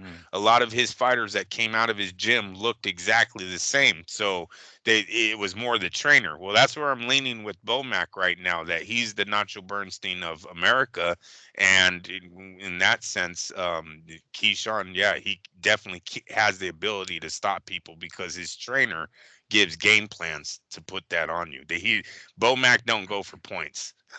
Bomac, Terrence Crawford, they go in to put hurt on people. What he had, like 10 knockouts in a row, or even might be even more than that.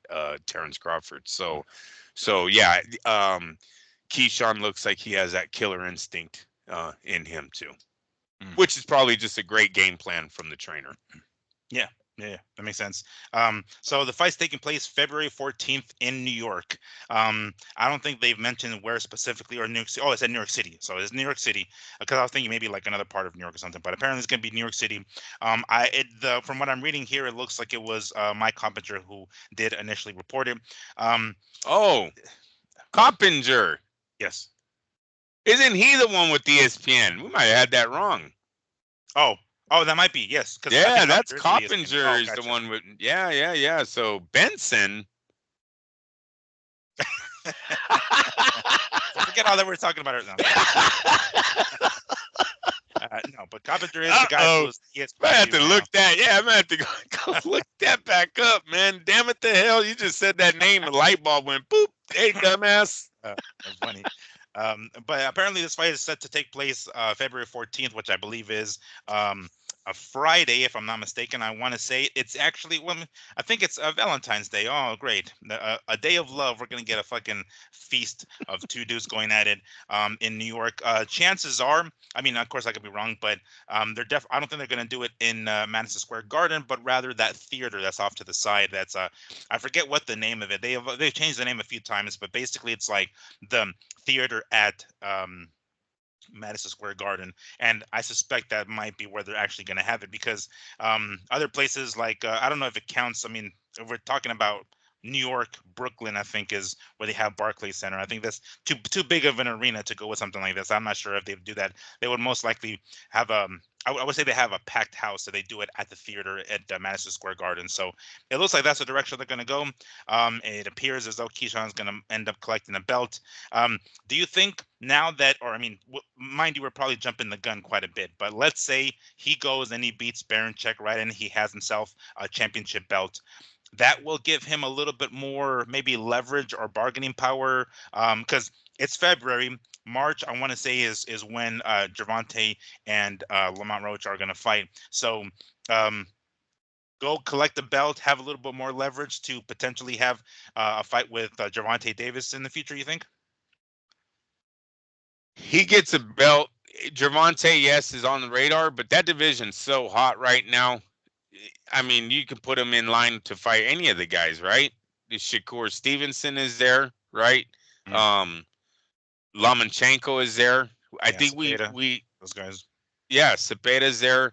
The other top ranked prospect, Raymond Murata, Morataya, Morataya. Murataya, isn't he top rank?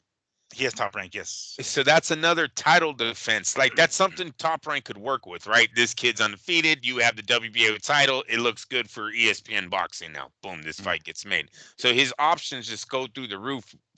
It's better than not being a champion and you're trying to get these fights. Now it's just two contenders. Ugh. We need the pretty title, Yeah. right? We need the Mm. pretty title on one of you guys. If he can get that, now he's the and look, he had we don't know about the chin, but the talent is there to put some money behind him and see where it goes. Look, I gotta say that was one of the best. um I loved his character. I loved his attitude, the fighting that he showed in the ring. Like I said, I think it's the game plan of the trainer. But these guys, him and Terrence, he looked very similar to Terrence, and Terrence is a very exciting fighter to watch. So Mm. if he's gonna produce this at this age, he's gonna have Yeah. a great He's like a future. reincarnated fucking Terrence, really. That's right. That's Yeah. right. So I love that about him. The production that night, whoever thought about bringing the school band, the Mm. sisters singing the national anthem, like it all just worked. Everything worked. The kid looked like a star to me. Let's run it. Put some money behind him and let's see what we can, what happens. So definitely think he is one of the bright stars for American boxing. So yeah, I wouldn't.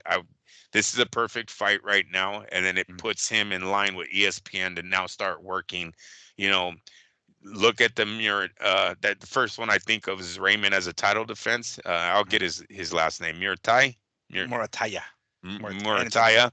yeah. Look at him as a title defense, and then Lomachenko as young champ taking out old dog, something like that. And that's if Lomachenko hasn't already tied up with Shakur or Javante. But then those are like just fucking. Those are your pay per views. That's that could be the start of his legacy in boxing. Would Hmm. be a Shakur and Davis fight going into his next division. I mean, the division's really stacked. Oh, I haven't even brought up Cepeda. This division's just so stacked right now, man. It really is. Keyshawn, he's got a bright future in front of him. If I was ESPN, or I told you this before, His Excellency, I would be looking at Keyshawn as one of the guys you want to invest in for your company's longevity, the future of your company. Mm. Um, that's who I would be looking to put money behind. What do you think about this fight taking place in New York? Is that, I mean, I know Top Rank has taken guys like Teofimo to New York before. The post doesn't specify as far as arena or venue goes, but as I was saying earlier, chances are it might be the theater at MSG, that small arena off to the side. They can probably pack that shit with 2,500 people. I'm sure they can do that. Maybe I'm undershooting it. I know maybe they should go to Madison Square Garden. I don't know. But what do you think about that, New York? It's not bad, huh? It's not bad because African American fighters that are popular do really good numbers in the East Coast. East Coast boxing is still big over there in the African American communities. For some reason, in the West Coast, it is not as big. African Americans, Oakland, California, Compton, California. You don't see a lot of fighters, even though there's big struggles in these communities. You don't see a lot of boxers coming out of there, right? Mm. Where in the East Coast, you still have a lot of great fighters coming out of the East Coast that are African American. So the African Americans that fight on the East Coast, if you're legit, which Keyshawn Johnson, he's known throughout the boxing world as being one of the legit ones coming up. I think they'll do great numbers. You could put him anywhere over there, and they're gonna show up for him. Mm. One thing I've always noticed about American fight fans is the East Coast and the African Americans just way bigger than it is on the West Coast. Yeah, and he's so he is from Virginia, right? Like I want to make sure. I want to pull him up here real Yeah, quick. no, yeah, same place as Purnell. Yeah, yeah, that's right, right. Norfolk, Virginia, and that is on the East Coast. So yeah, I mean Yep. that it just having to go a little bit north for New York. So not too much of a travel. I mean, I'm sure some travel, but it's closer to his home. You know, basically he can have a lot more of the home court, I guess, home Yeah. arena. You can call it Yep. as close. I mean, obviously more than Ukrainian fighter in Berinchyk. So not a bad deal. I'm down with that. I mean, I think it's gonna be his coming out, I guess, right? Like his official Oh like coming yeah. out party. Like, Yes. boom, this motherfucker has arrived. First title. He'll have he'll have a title. He gets to call out other champions. They'll have to look at it and at least acknowledge it, right? Because Yeah, if you're ducking a unification match now, that's going to get called out big, Gervonta. You know, so yeah, not you're definitely. not ducking a prospect who don't make any money. Now you're Right. ducking a champion, Yeah, right? a guy who's got hardware now, and he didn't, and he beat a legitimate motherfucker. You know, he beat Yeah. somebody like Berinchyk, who's he is undefeated, right? As of right now, 'cause I think you Yes. said it earlier. So, Yes. and then he just got off. I'm not sure if he's fought since he defeated Navarrete. I don't think he has, but I mean, coming off a win over Check. somebody like that, it's like, oh shit, that's kind of major. And then here comes Keyshawn to take him out. We could be on the verge of seeing like the next potential superstar, the next star. I'm hoping Top Rank can do I do a better job. Do you think they'll be able to do a better job than they did with Teofimo? Is it can we blame can put some of the blame, I guess, on Top Rank, or is it more Teofimo? Because we see what happened, we saw what happened with that. How can we avoid, or I guess I'm saying we were fans, but I'm saying, like, how can boxing avoid from that happening again? Because Teofimo should be a lot bigger than he is. One, he doesn't have the same um, fan base. He's American, but he's not African American. Now, I don't mean to take this all racist right now, but there's a lot of pride behind Mm, these things, right? So Telefimo is when he first came out, he was Honduras, right? yeah, that's right. Honduran. That's not. There's just not a big fan base in the boxing world with that, right? Mhm. So then he tried switching it up to the American Dream. That was cool, but I think a lot of people already, and at least our diehards, already knew him as trying to be something else. So it was kind of like a switch up. Then he switched it up on us again and blamed it on Top Rank, not allowing him to be the American Dream. So he's just all over the place, and there's not too many people that are attached to that, right? They want to know, they like seeing their guys from the beginning. They're, and stick to whatever the fuck you are when you come out. So I think that's the difference on why Telefimo is not that big in America, than he is than what Keyshawn has potential of being. So no, and it's just different times, Miguel.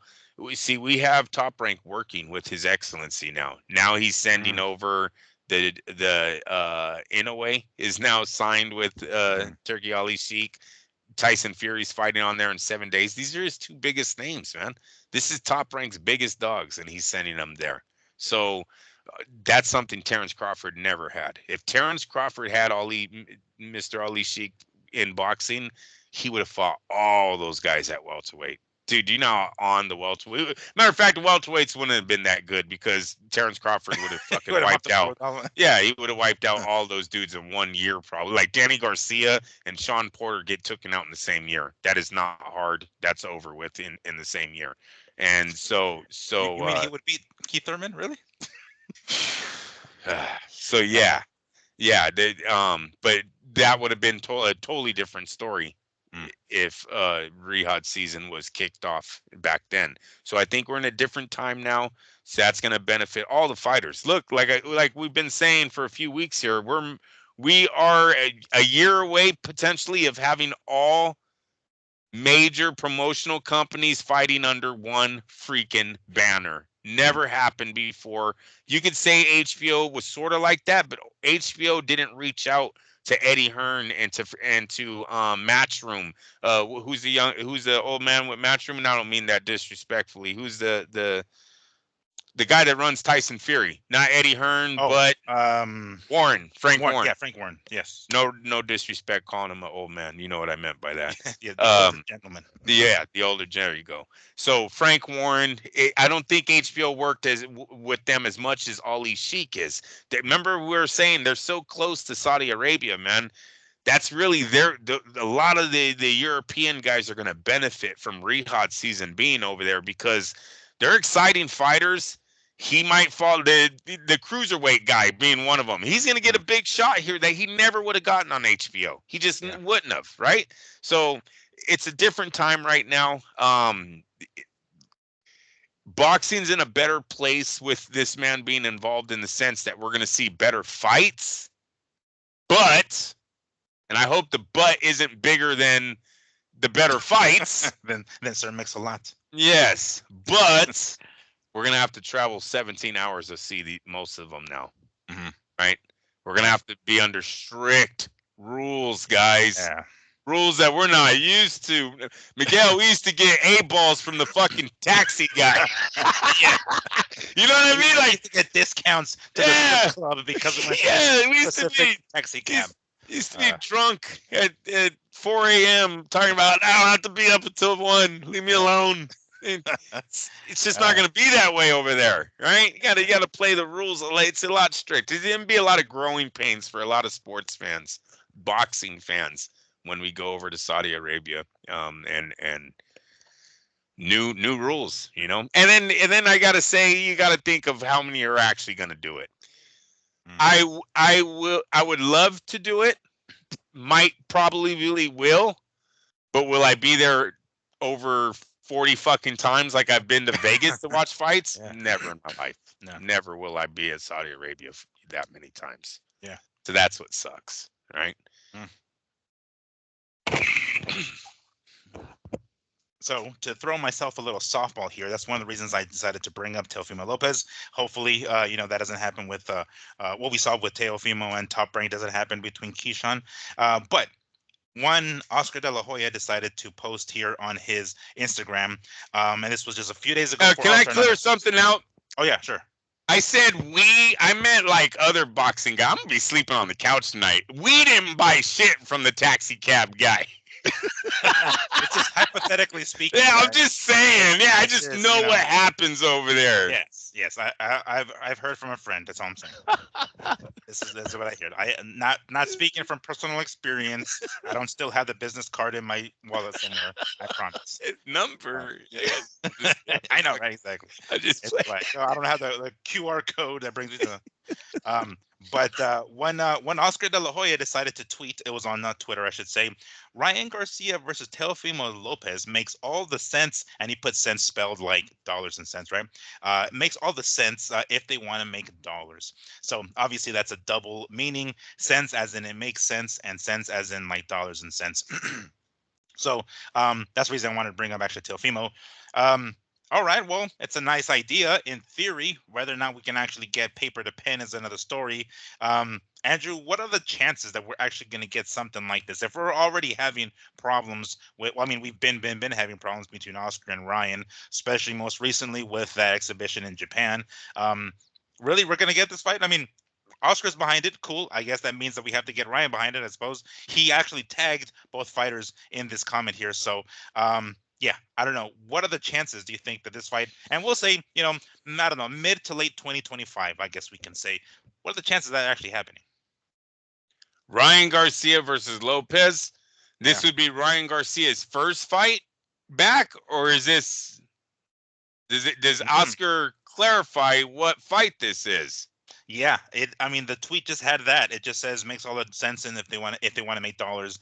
I don't think again, this is just him probably talking out of his ass. Maybe he is legit serious, but he hasn't given it much thought to see whether or not it's his first fight back from the suspension or if Oscar would have said, let me give him one warm-up fight and then we want Lopez next, I say the fight's really it's there's a lot of potential there because of Ryan Garcia's star power, and it seems like Lopez and his dad are kind of desperate right now for a fight. They're literally saying racist ass shit online, trying to get fights. You know what I mean? They seem very desperate right now for attention. So I would see them bending over backwards in the negotiating to try to land this fight, which even bending over backwards would make them $3 million, $5 million potentially, right? When it's all said and done with the pay-per-view. With that being said, Devin Haney versus Ryan seems like it didn't make that much money. So we might want to hold off on just how much money these guys will make together until we see Ryan crack the bank again like he did with the Tank Davis fight. So, there's two sides to Ryan Garcia's pay-per-view life right now. There's one with the 1.2 million pay-per-view sales against Tank, and then there's one where there's a lawsuit being involved right now because money wasn't brought in guaranteed like they thought on the contract. So Lopez and his dad would have to look pretty heavy into that Haney fight, because I'm going to lean towards their numbers are going to look a little bit more like the Devin Haney numbers than the Tank Davis numbers. So this is probably one of Oscar De La Hoya's like late night like you up like tweets, like basically like in the middle of the night, like you know what, fuck Oscar and or Ryan and Teofimo throwing firecrackers. Yeah, right. One of those. He's going to the worldwide website. Hey world, are you up? Oscar, Ryan and Teofimo, what do you guys think? Just one of those kind of fucking questions. But anyway, I thought I'd toss that on there because I was like, all right. I mean, and then chances are what 147 if it does happen, we're looking at 147 for this fight to happen because I mean Teofimo being at 140, Ryan can't fucking make that. He can't even make 143 for Christ's sakes, right? Whatever the hell. If I'm Lopez, I'm gonna try a catch weight with Ryan. I don't think. Yeah, because I don't think Lopez is 147, man. I think he's not. He definitely isn't. He definitely is. All right. So if he's not, then why would we? Ryan might be able to work a catch weight with him. That guy seems like he's a little loose cannon upstairs. You know what I mean? So, if Teofimo considered going to fighting somebody like Crawford, wouldn't he have just gone to 147 anyway? Like, isn't this just as close to of a money maker as potentially with like Crawford? He was willing to. I think he never said it, but I'm thinking he's willing to go to 147 and fight somebody like Crawford when Crawford was still there. Wouldn't he do the same? That's true. That's true. I'm just giving them advice that they're not 147. So but you are right. You are right. On his decision, he probably would, but my advice would be to try to do Ryan at a catch weight. See if he's up for a catch weight. Because I don't think Lopez is a welterweight at all. Yeah. All right. So that leads us to the primary. One of the things we want to talk about during this on the show that will kind of sort of end the show here. We still got 20 some odd minutes to go, but there's plenty that we can talk about as far as these guys are concerned. This weekend, folks, we have ourselves the rematch between Tyson Fury and Alexander Usyk. I should probably say it the other way around because Usyk is the number one motherfucker. He is the champ for the undisputed heavyweight championship of the world, or the lineal title. I don't know if they have officially stripped Alexander of his belt yet. I think they did, right? Because Dubois has it. Regardless, it is the number one, number two dude in the fucking world. Right. So no debate who the top two guys are there. December 21st, Saturday, from Kingdom Arena. It's called, right? Riyadh season, Saudi Arabia. This weekend, the 21st. And for us here in the United States, we're going to get it earlier in the day. Of course, I'm on Pacific Standard Time, so is Andrew. So we're going to get it probably 11 a.m. or so, I think is when maybe the card starts, with the main card. We're going to get the undercard a little bit earlier than that. So chances are the main event won't get crack-a-lacking until maybe 2:30, I would have to say. So I'm thinking that's most likely where we're going to go, one as far as like fighters already making their way to the ring. Specifically Fury and Usyk. All right, so as I mentioned earlier in the show, I went out last night, right? I was on my phone looking at the Munguia fucking fight highlights, and I went to the New York Hotel and Casino, which is here on Tropicana, in Las Vegas, of course. And we were out and about. Have you ever been to one of those like dueling piano bars? Have you ever been into those? Yes. Yeah. So there's one at the New York. I went to that yesterday. It was pretty badass. It was hot as hell because there's a lot of people. We have the rodeo in town, so there's a lot of cowboys with their fucking hats. A lot of chicks with their hats. It was pretty fun. Hot as hell because it was really like packed in there. And the pianists would take turns. Sometimes there'll be like two of them, and then they leave, and then two other ones would come and so forth. So being that I was in the casino, I said, let me go ahead and take advantage of this and swing by the sports book and get me one of these betting sheets. So This was printed a few days ago, so I don't know if the odds have changed much since then. But we have Tyson Fury as the underdog at plus 145, and we have Alexander Usyk as the favorite at minus 175. So before we get into the rest of the props, prop bets, the rest of the bets, Andrew, what do you think of this so far? Does that seem too much, or does that seem right to you? Well, it seems right. Given this is the rematch, right? So they've already seen what both fighters have to offer. Um,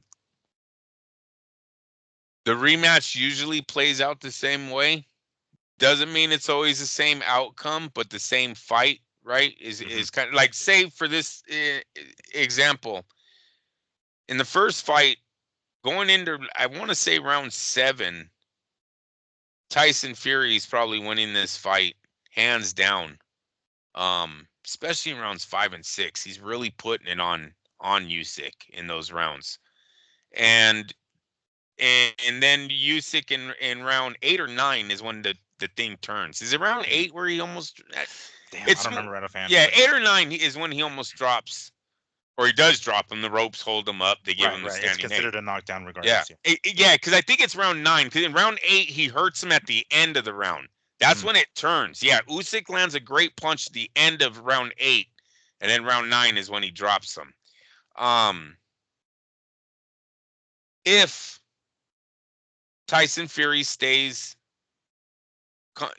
controlled, stops messing around, Yeah. Stops goofing off. goofing off, it could be the same exact fight where he's just outboxing him. This time he's just not gonna he's not gonna give in to the gimmick, the Hmm. sideshow that he likes to put on some of these fights. I want to see Tyson Fury take this dude serious. Like, come in here and make a fucking statement, not make it a joke, not make it a spectacle. You understand? We've all seen Tyson with the and I kind of like how it was Usyk coming in as the Joker Hmm. this time. You remember what Tyson did to Klitschko when he came in as Oh, that's Batman? right. That's right. So he Oh, hold on. He came in, but it was for the first fight, wasn't he? Did he came in as Joker? Because he did the what is it called? The what did he Hitman. do this He time? did the Hitman. The dude that shaved his There you head and he go. has Well, like then the that red. one, the What's it fucking red Hitman, tie? yes, Yeah, yeah, yeah, yeah, the yeah. Hitman. He's still He playing came in around. with the gimmick. Yeah, yeah. Yeah, he's still playing around. I would like to see Tyson come in as serious, take the fight serious, Mm. and see how good he can do against Usyk. Because I'm telling you, he was putting big hands on Usyk in those first 4 rounds are close, but Tyson still has a lead. He's 2-1 or something like that going into round 4, 3-1, going into round 5. He's still ahead. He's ahead. It's close by. Usyk's landing punches, but Tyson's ahead. Then in round 5 and 6, the zone is like, they're like, I don't know, man. This is Tyson Fury's fight. Oh, I mean, you can hear the commentating is going way Tyson Fury. Like, Mm. he's landing great body shots. The right hand is.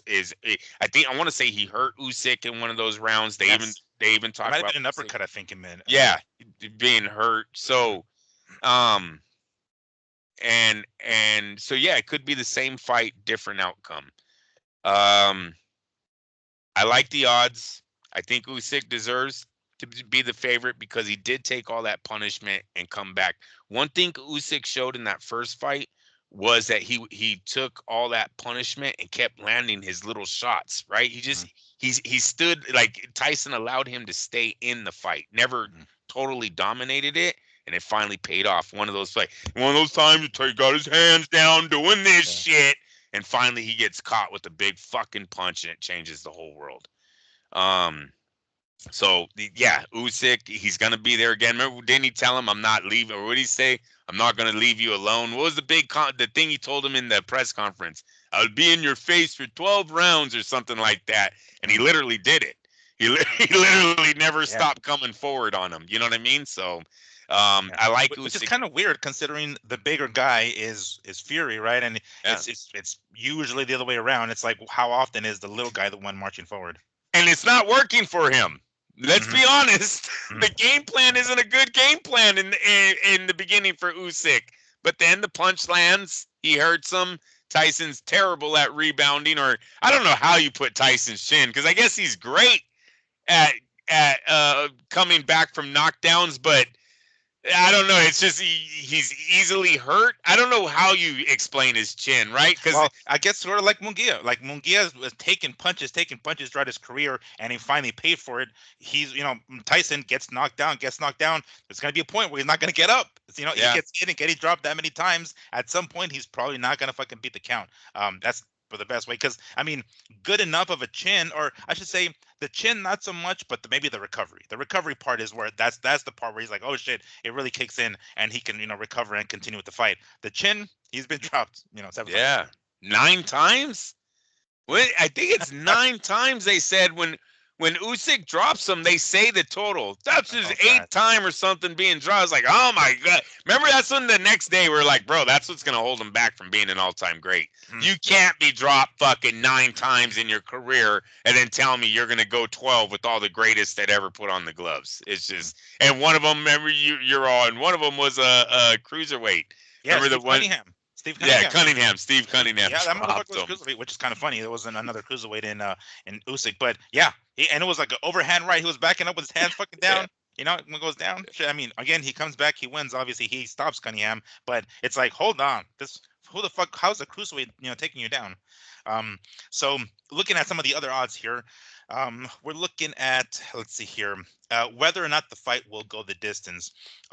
If it will go 12 full rounds, it's minus 160. Or it will not go 12 full rounds plus 120. Wow. So they don't really they're not really sure. I don't know. Those odds tell me, like, because the guaranteed bet is it goes 12. That's always a guaranteed bet in boxing, right? But then they don't have the knockout as a big, ooh, I really love that knockout bet. They're not giving a lot of juice there at 160, right? You're not really getting a huge payday to risk that. Because most of the time these fights go 12 rounds, especially these big ones. I gotta say, I'm leaning more towards this fight will not go 12 though. I really don't think it. I think Fury is gonna come out to prove a point, and two things are gonna happen. He's either gonna prove his point that the big man, because he's been talking a lot of mess about the big guy is gonna squash this little guy, and I'm gonna show all you guys this little. I forget the words he keeps using, but basically clowning his size, and he's not gonna be able to put up with him. He's going to come out and he's either going to try to prove that and dominate this fight, or he gets stopped because he's putting his chin out there way too much, and he finally gets tapped a lot earlier than round 9, and he's not able to go 12. So I'm going to lean towards that there will be a stoppage in this one, because I didn't like Usyk's body language too. I'm telling you, I did, and I watched the fight the other day on the treadmill, dude. I turned on that fight again, and I was like, I knew what I was watching. Like, no, dude, Usyk is getting his fucking ass handed to him in these rounds, man. And then fucking Fury just blew it. He just literally because blows he was making it look easy. He's doing this shit. Yeah, he's putting his hands down to his waist and doing all this, right? Yeah. And the guy's southpaw. He's like, yeah, like. Yeah. Bro, that was right there, Tyson. He was this good. Oh, no, next round, here I go again. Yeah, no, I hear you. All right, now talking about decision / knockout / draw propositions, right? Props. So, Tyson Fury by decision, 7. I don't know how to 7-2 or 7/2, 7 out of 2. I don't know how 2 out of 7. I don't know how you would pronounce it. But Tyson. Wait, say that again. Tyson by decision. And then I don't know what it would be. 7-2. So it divide 2 into 7. You're looking at 3.5 to 1. Okay. I think that's how that goes. In horses, that's how you would divide. That's how you would find out what you get on that bet. 2 into 7, you would divide it. All right. So that's by decision, Fury, right? Or Fury by KO, TKO, or DQ, 3-1. 3-1. Okay. All right. Okay. Alexander Usyk by decision plus 175. Wow. Yes. That's how you won last time, y'all, in case you all forgot. Yeah, that's free. They're writing a free check right there. That's what I'm saying, all right? And then, or Alexander by TKO, DQ, or KO plus 275. So they don't anticipate, Usyk coming away with All it right, by 175 and 275. Now say Tyson Fury's over again. his by decision is the 7-2. I don't know why they Th- switched it. Watch, I don't know if you guys can see it, but it's like Tyson. Ah, fuck. Hold on. What the hell You did it go? just had it. Yeah, it just. Oh, there you go. Why is it not letting me? There we go. It has to have my face on there for some reason. Can you see it? Yeah, tight. All right, we'll go the distance plus 120. We'll not. Yeah, you got to raise it up. You got to Shit, go hold on, higher. hold on. This my because it has to be in front of me. 12. Yeah, 72. Yeah, so you just divide. That's 3.5. Okay. 3.5 to 1. That's how they get that 0.5 in there. Tyson Fury by decisions, 3.5 and 3 to 1. All right, so they still have him the favorite. Man, they got the fight close though. This is a great prop bets, man. That's good money for any of those bets that you think are coming in. It's great money. There's no minus. It's all positive. Yeah. Yeah, that's true. What the hell? Not only are you getting the fight for $20, anything you bet on, you're gonna get positive money. The fuck? How do you go wrong? I think the safest would be Usyk by decision. I mean, Yes. again, let's remember that's how the fight happened last time. And plus 175, that's nice. Yeah. It's not bad at all, man. And then the other ones are just like per round, right? So it'll say like the win per round is just all these like other fucking odds. But a draw, 12 to 1, just like a straight draw. So that being said, I would like to get a straight answer out of you, Andrew. We're gonna go into these, our predictions, right? Yeah. Number one, how do you see the fight going? Like, how would you picture? Do you think Fury will come in a little bit more serious this time? Do you anticipate him doing that, or do you think he's gonna goof off? So, how do you see the fight going? And prediction, of course. Who wins it? How? Well, yes, I've been with Fury his whole career. I usually don't bet against him. I thought he was going to be the Lennox Lewis of this era. Unfortunately, it's the 8 knockdowns that are stopping me from making him that. But with that being said, I think he has one more fight in him, Miguel. I really think he's going to lean on his size in this one. Remember last time he came in the lightest he had ever fought in? He was trying to do the whole, boxing. He wanted to be light on his feet with the smaller guy. Maybe this time they try to drain him a little bit more, lean on him more body shots on the inside. I know that was something that Tyson Fury's corner was screaming for a lot during their fight because of the success that Dubois had on Usyk's body. I look for him to lean on him and put a little bit more pressure on that body, right hooks to the body on the inside, things like this. He is a huge man at his size and his weight. He should have beaten Usyk in that first fight. It was all working for him. It was a perfect example of a great big fighter always beats a great small fighter. It's just it's just one of, and unfortunately Tyson Fury's chin stopped him from getting that victory, but I also think his attitude had a lot more, maybe the confidence like you're saying about Munguia. I really think he was underestimating Usyk's will, determination, all of that. He says he wasn't. But the first round, dude, your hands are on the ropes and you're doing this. Forget what he says. It's his actions. It's I what literally in the ring. I literally thought that happened later in the fight. It's fucking round 1 that he puts his hands on the ropes and does the whole chin thing in front of him and almost gets clapped. Like he has to do one of those and he like looks around like, oh shit. Almost. He's like, yeah, asshole, he's a lot better than your Otis Wallen or what the fuck you're fighting the other day. So with that being said, I'm gonna say the big man is gonna take this fight serious. He wants to make a legacy for himself one more time. This is it for him. This is his last shot, in my opinion. I'm going Tyson Fury. I'm gonna go Tyson Fury by decision, even though I don't want to. I want to say knockout. Yeah. But I'll go with decision. Split or unanimous? No, unanimous. I think he's gonna put it on him. I think it's gonna be the first 7 rounds plus the 4 more that you need to win the fight. So All right. Well, that's pretty feasible. My dad was kind of thinking that same direction. He's like, if he comes in here and doesn't goof off and goof around, he should be able to win the way he was doing in that early fight and doesn't get caught. Um, Something tells me that I don't think Tyson can do that. I just don't think Tyson. I think I know, he's I gonna know. he's gonna have to clown around. He's gonna have to do something because that's just how he is. He has to do that. Now, I won't go as far as to say that that's ultimately what's gonna be his downfall because I'm actually picking Usyk.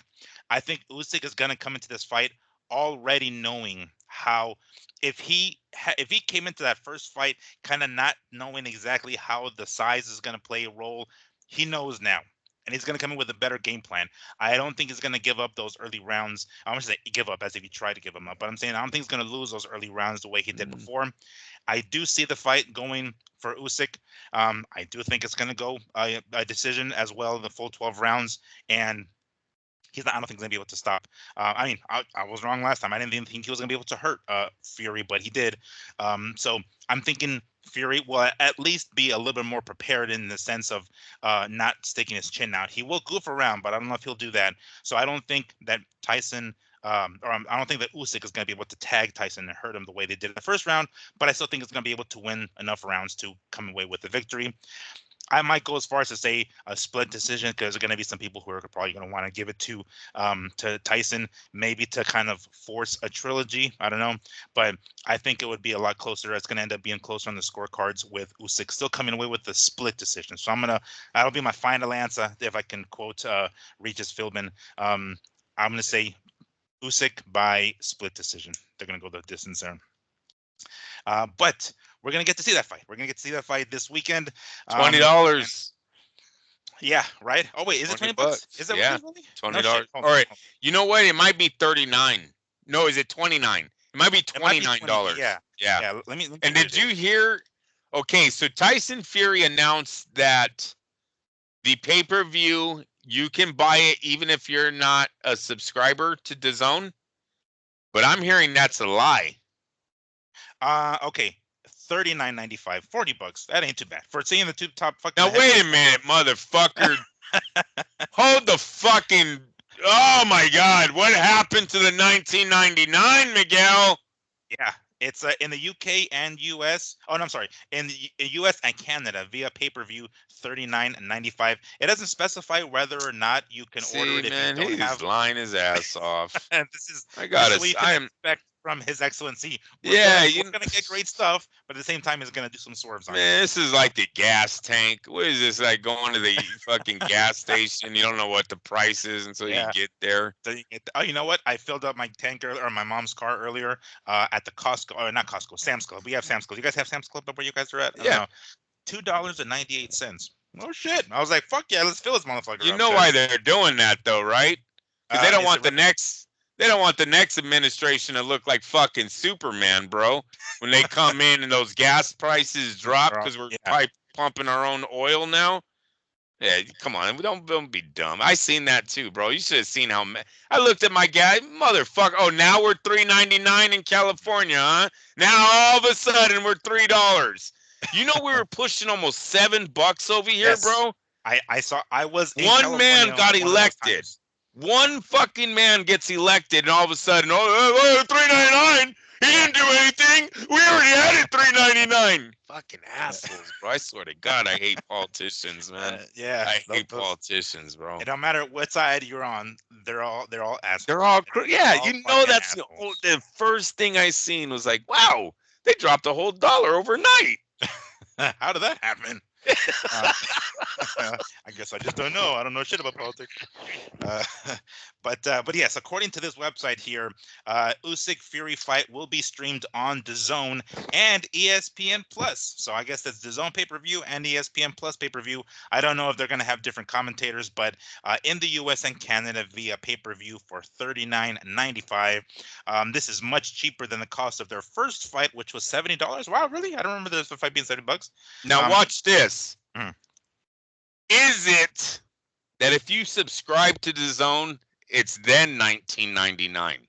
Because see, what I'm being asked on social media, one of the my friends got a hold of me and was like, "Hey, man, is there any other platforms that are showing the fight, because when I went to DAZN to order it, they said I had to have a subscription. He goes, if you don't have a subscription, it's a different price. I forgot the price that he told me, but I'm wondering if that's the price that you're going to get, $40 if you're a non-subscriber, but if you're a subscriber to DAZN, then is it $19.99? Because I got to tell you, I'm a little ticked off about the fucking wamboozle I just got on the pricing of the pay-per-view when I've been just got a bait and switch. Yeah. So it's saying I'm reading further along here. I'm going to test this out in real time. I'm going to pull up my DAZN app and go to the page See if where you can it buy allows it. you. Yeah, if it allows me to buy it. But while I do that, I'm going to read this. The rest of it. It says, in Fury's home country of England, the fight will be streamed exclusively on DAZN, so it won't be on ESPN Plus over there. So it's still DAZN pay-per-view over there, but it's $24.99. But that's pounds, so I don't know what the pounds to to dollars are. But let me see schedule here. I'm pulling it up here. But according to this here. It doesn't seem as though that's the case as far as like having to have a DAZN subscription. Let me see here. 21st, there it is. So I'm pulling that up here right now to see if it allows me to attempt to purchase it, or see if it gives me like the option or how much the price will end up being. There it is right there. Okay, cool. Available to buy now. Oh no, it says $39.99. And I have a DAZN subscription, y'all. I paid $20 a month already. Man. So in addition to my $20 that I already forked up for DAZN earlier this month, I got to fork up another $40 to watch this. Again, I don't mind it. It's only $40. I get it, right? But I mean, mind you, back in the day when I used to order WWF pay-per-views, they were $35, which is nothing. I mean, I didn't work back then. I was a kid, but still. $40 for this, not bad. I'm not going to complain about it. I am going to complain about the bait and switch. What the fuck? Yeah, no, I'm just mad about that. I'm not mad about Yeah, don't lie to me, man. Come on, dude. Yeah, don't try to pull the fucking rug. We're too young in the relationship to be lied to right now. I don't know if I could trust you. I don't appreciate you telling me you ain't talking to this other bitch, and then I find text messages on your phone. Fuck that shit. All right, so that wraps up our show, because I wanted to end it on our little prediction / betting odds show that we like to do, because we used to do it on Fight Net Radio, and I love to do it here on Mad Boxing as well. So thank you everyone for joining us once more. Make sure to tune into DAZN pay-per-view or ESPN pay-per-view this weekend to catch Fury. No, I gotta get it right. Usyk Fury, because you know what? Maybe I'll do the play-by-play for that one, because it's $40 on pay-per-view. Maybe we get some views from that. Yep. All right, right on. All right, that sounds good. So make sure to stay tuned for that. We might get, on in real time, Andrew calling the shots like, man, what the fuck? I told you not to. It won't be Lampley. Is that what you're saying? Yeah, it won't be. I mean, maybe it'll be like the crazy Lampley. What the fuck? When Oleg Maskayev, or what the fuck his name is, knocked out Hasim Rahman, and like he fell onto Lampley, and he's like, right next to me, right next to me, right next to me, like 10 times. Like, yes, Lampley, we understand. Fucking, he landed next to you. So anyway, thank y'all for joining us. We will see you guys next week, because we will most definitely talk about the fight next weekend. Enjoy the rest of your work week. I'm sure everybody's got to get back to work tomorrow. So peace, take care, y'all, and we'll see you guys next weekend. Bye.